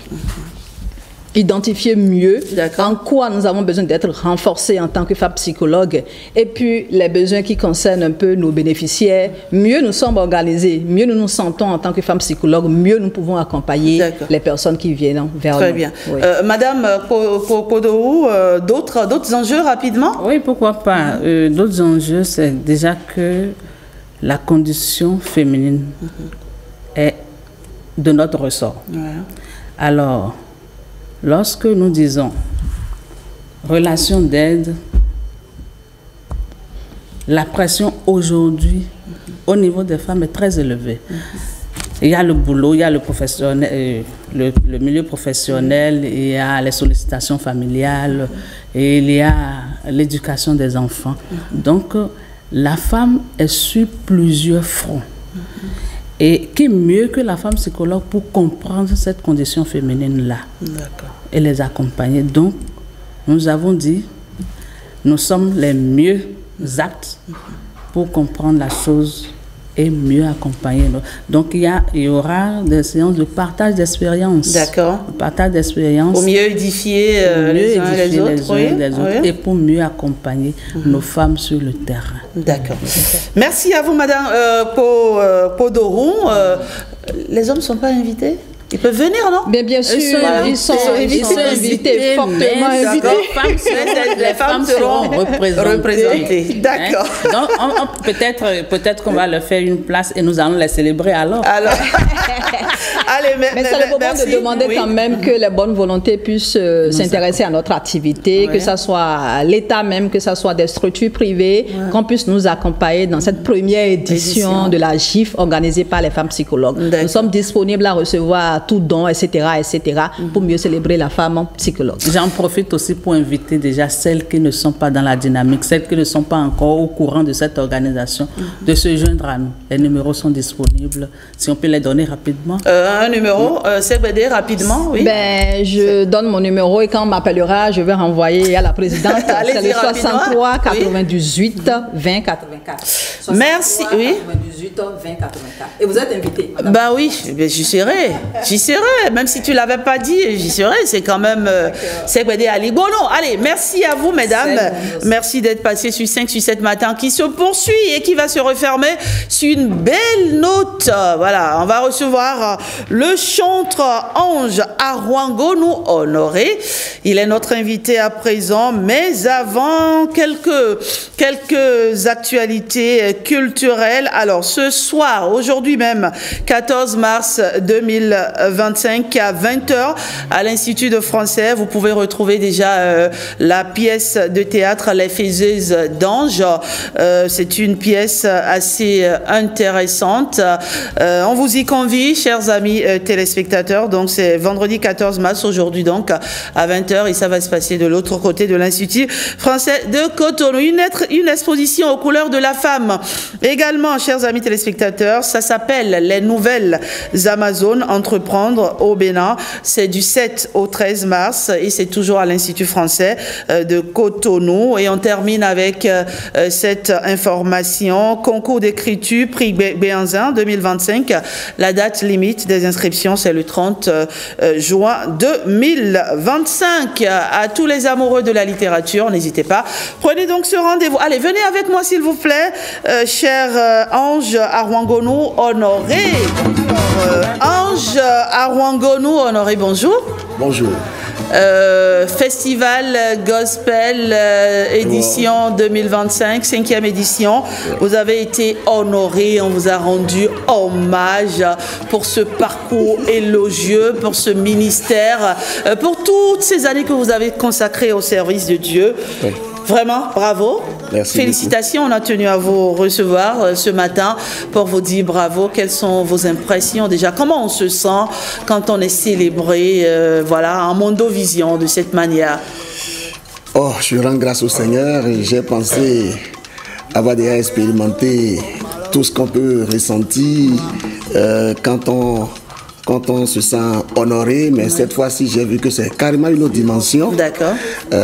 Dieu m'a accordé la grâce d'être primé plusieurs fois, de gagner des trophées, mais pour cette fois-ci, j'ai vu que c'est carrément une autre dimension parce que tout ce qui a été mis, tout ce qui a été organisé, tout ce qui a été dépensé, juste pour la petite personne que je suis, franchement, je m'étais vu très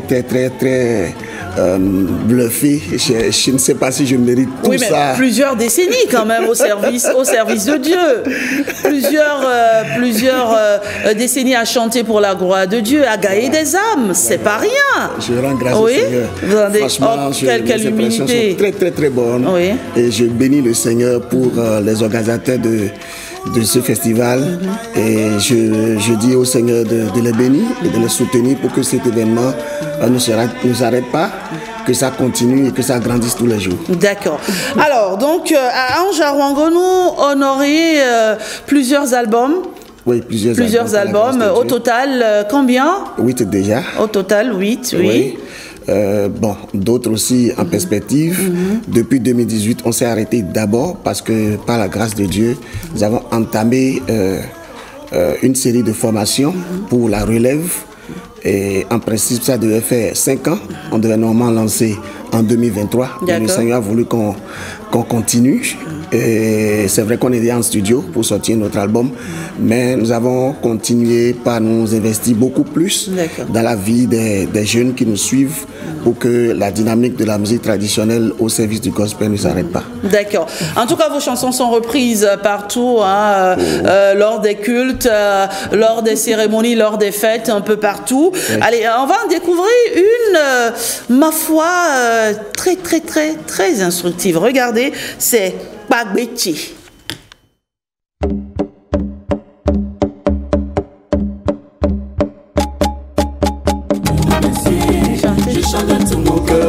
Remercier.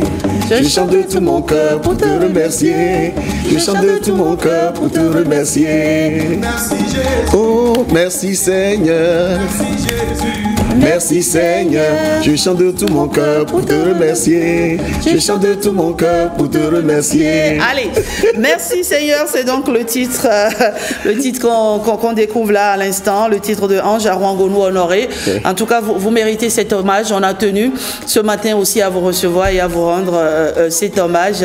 Merci vous êtes beaucoup. Très souvent discret, vous n'aimez pas venir sur les plateaux. Mais aujourd'hui, on a réussi quand même à vous ramener par ici. Vraiment. Et c'est pour le bonheur de nos téléspectateurs. Alors, qu'est-ce que vous avez envie de dire au peuple de Dieu ce matin? Alors, ce matin, je voudrais dire à tous ceux qui m'entendent, qu'ils soient chrétiens ou pas, de mettre leur vie au service de la louange de Dieu. Parce que la vie est un cadeau et il n'y a que Dieu qui donne la vie. Quand quelqu'un se réveille, que tout ce qu'il dira, tout ce qu'il fera, aille dans le sens de la louange de Dieu. Que chacun de nous vive de manière à ne pas blesser le cœur de Dieu. Quand nous faisons du mal aux proches, donc quand nous faisons du mal, il faut avoir l'humilité, qu'on ait l'humilité de s'excuser, de demander pardon à l'autre, de vivre en paix et de laisser le Seigneur conduire notre cœur. Parce que en fait, la vie que nous menons, c'est de ça vraiment que Dieu a besoin. C'est au-delà du fait d'aller à l'église. Si nous allons la vraie religion d'ailleurs, c'est celle de l'amour. C'est de l'amour. C'est de l'amour et la soumission à Dieu. Donc c'est ce que je veux partager avec ceux qui me suivent. Merci à vous, cher Ange Arwangonou honoré. Merci d'être passé sur 5-7 matin. Et à vous qui êtes là devant vos petits écrans depuis 7 heures, on vous dit merci et on vous retrouve la semaine prochaine. Prenez bien soin de vous. À bientôt. Je te louerai.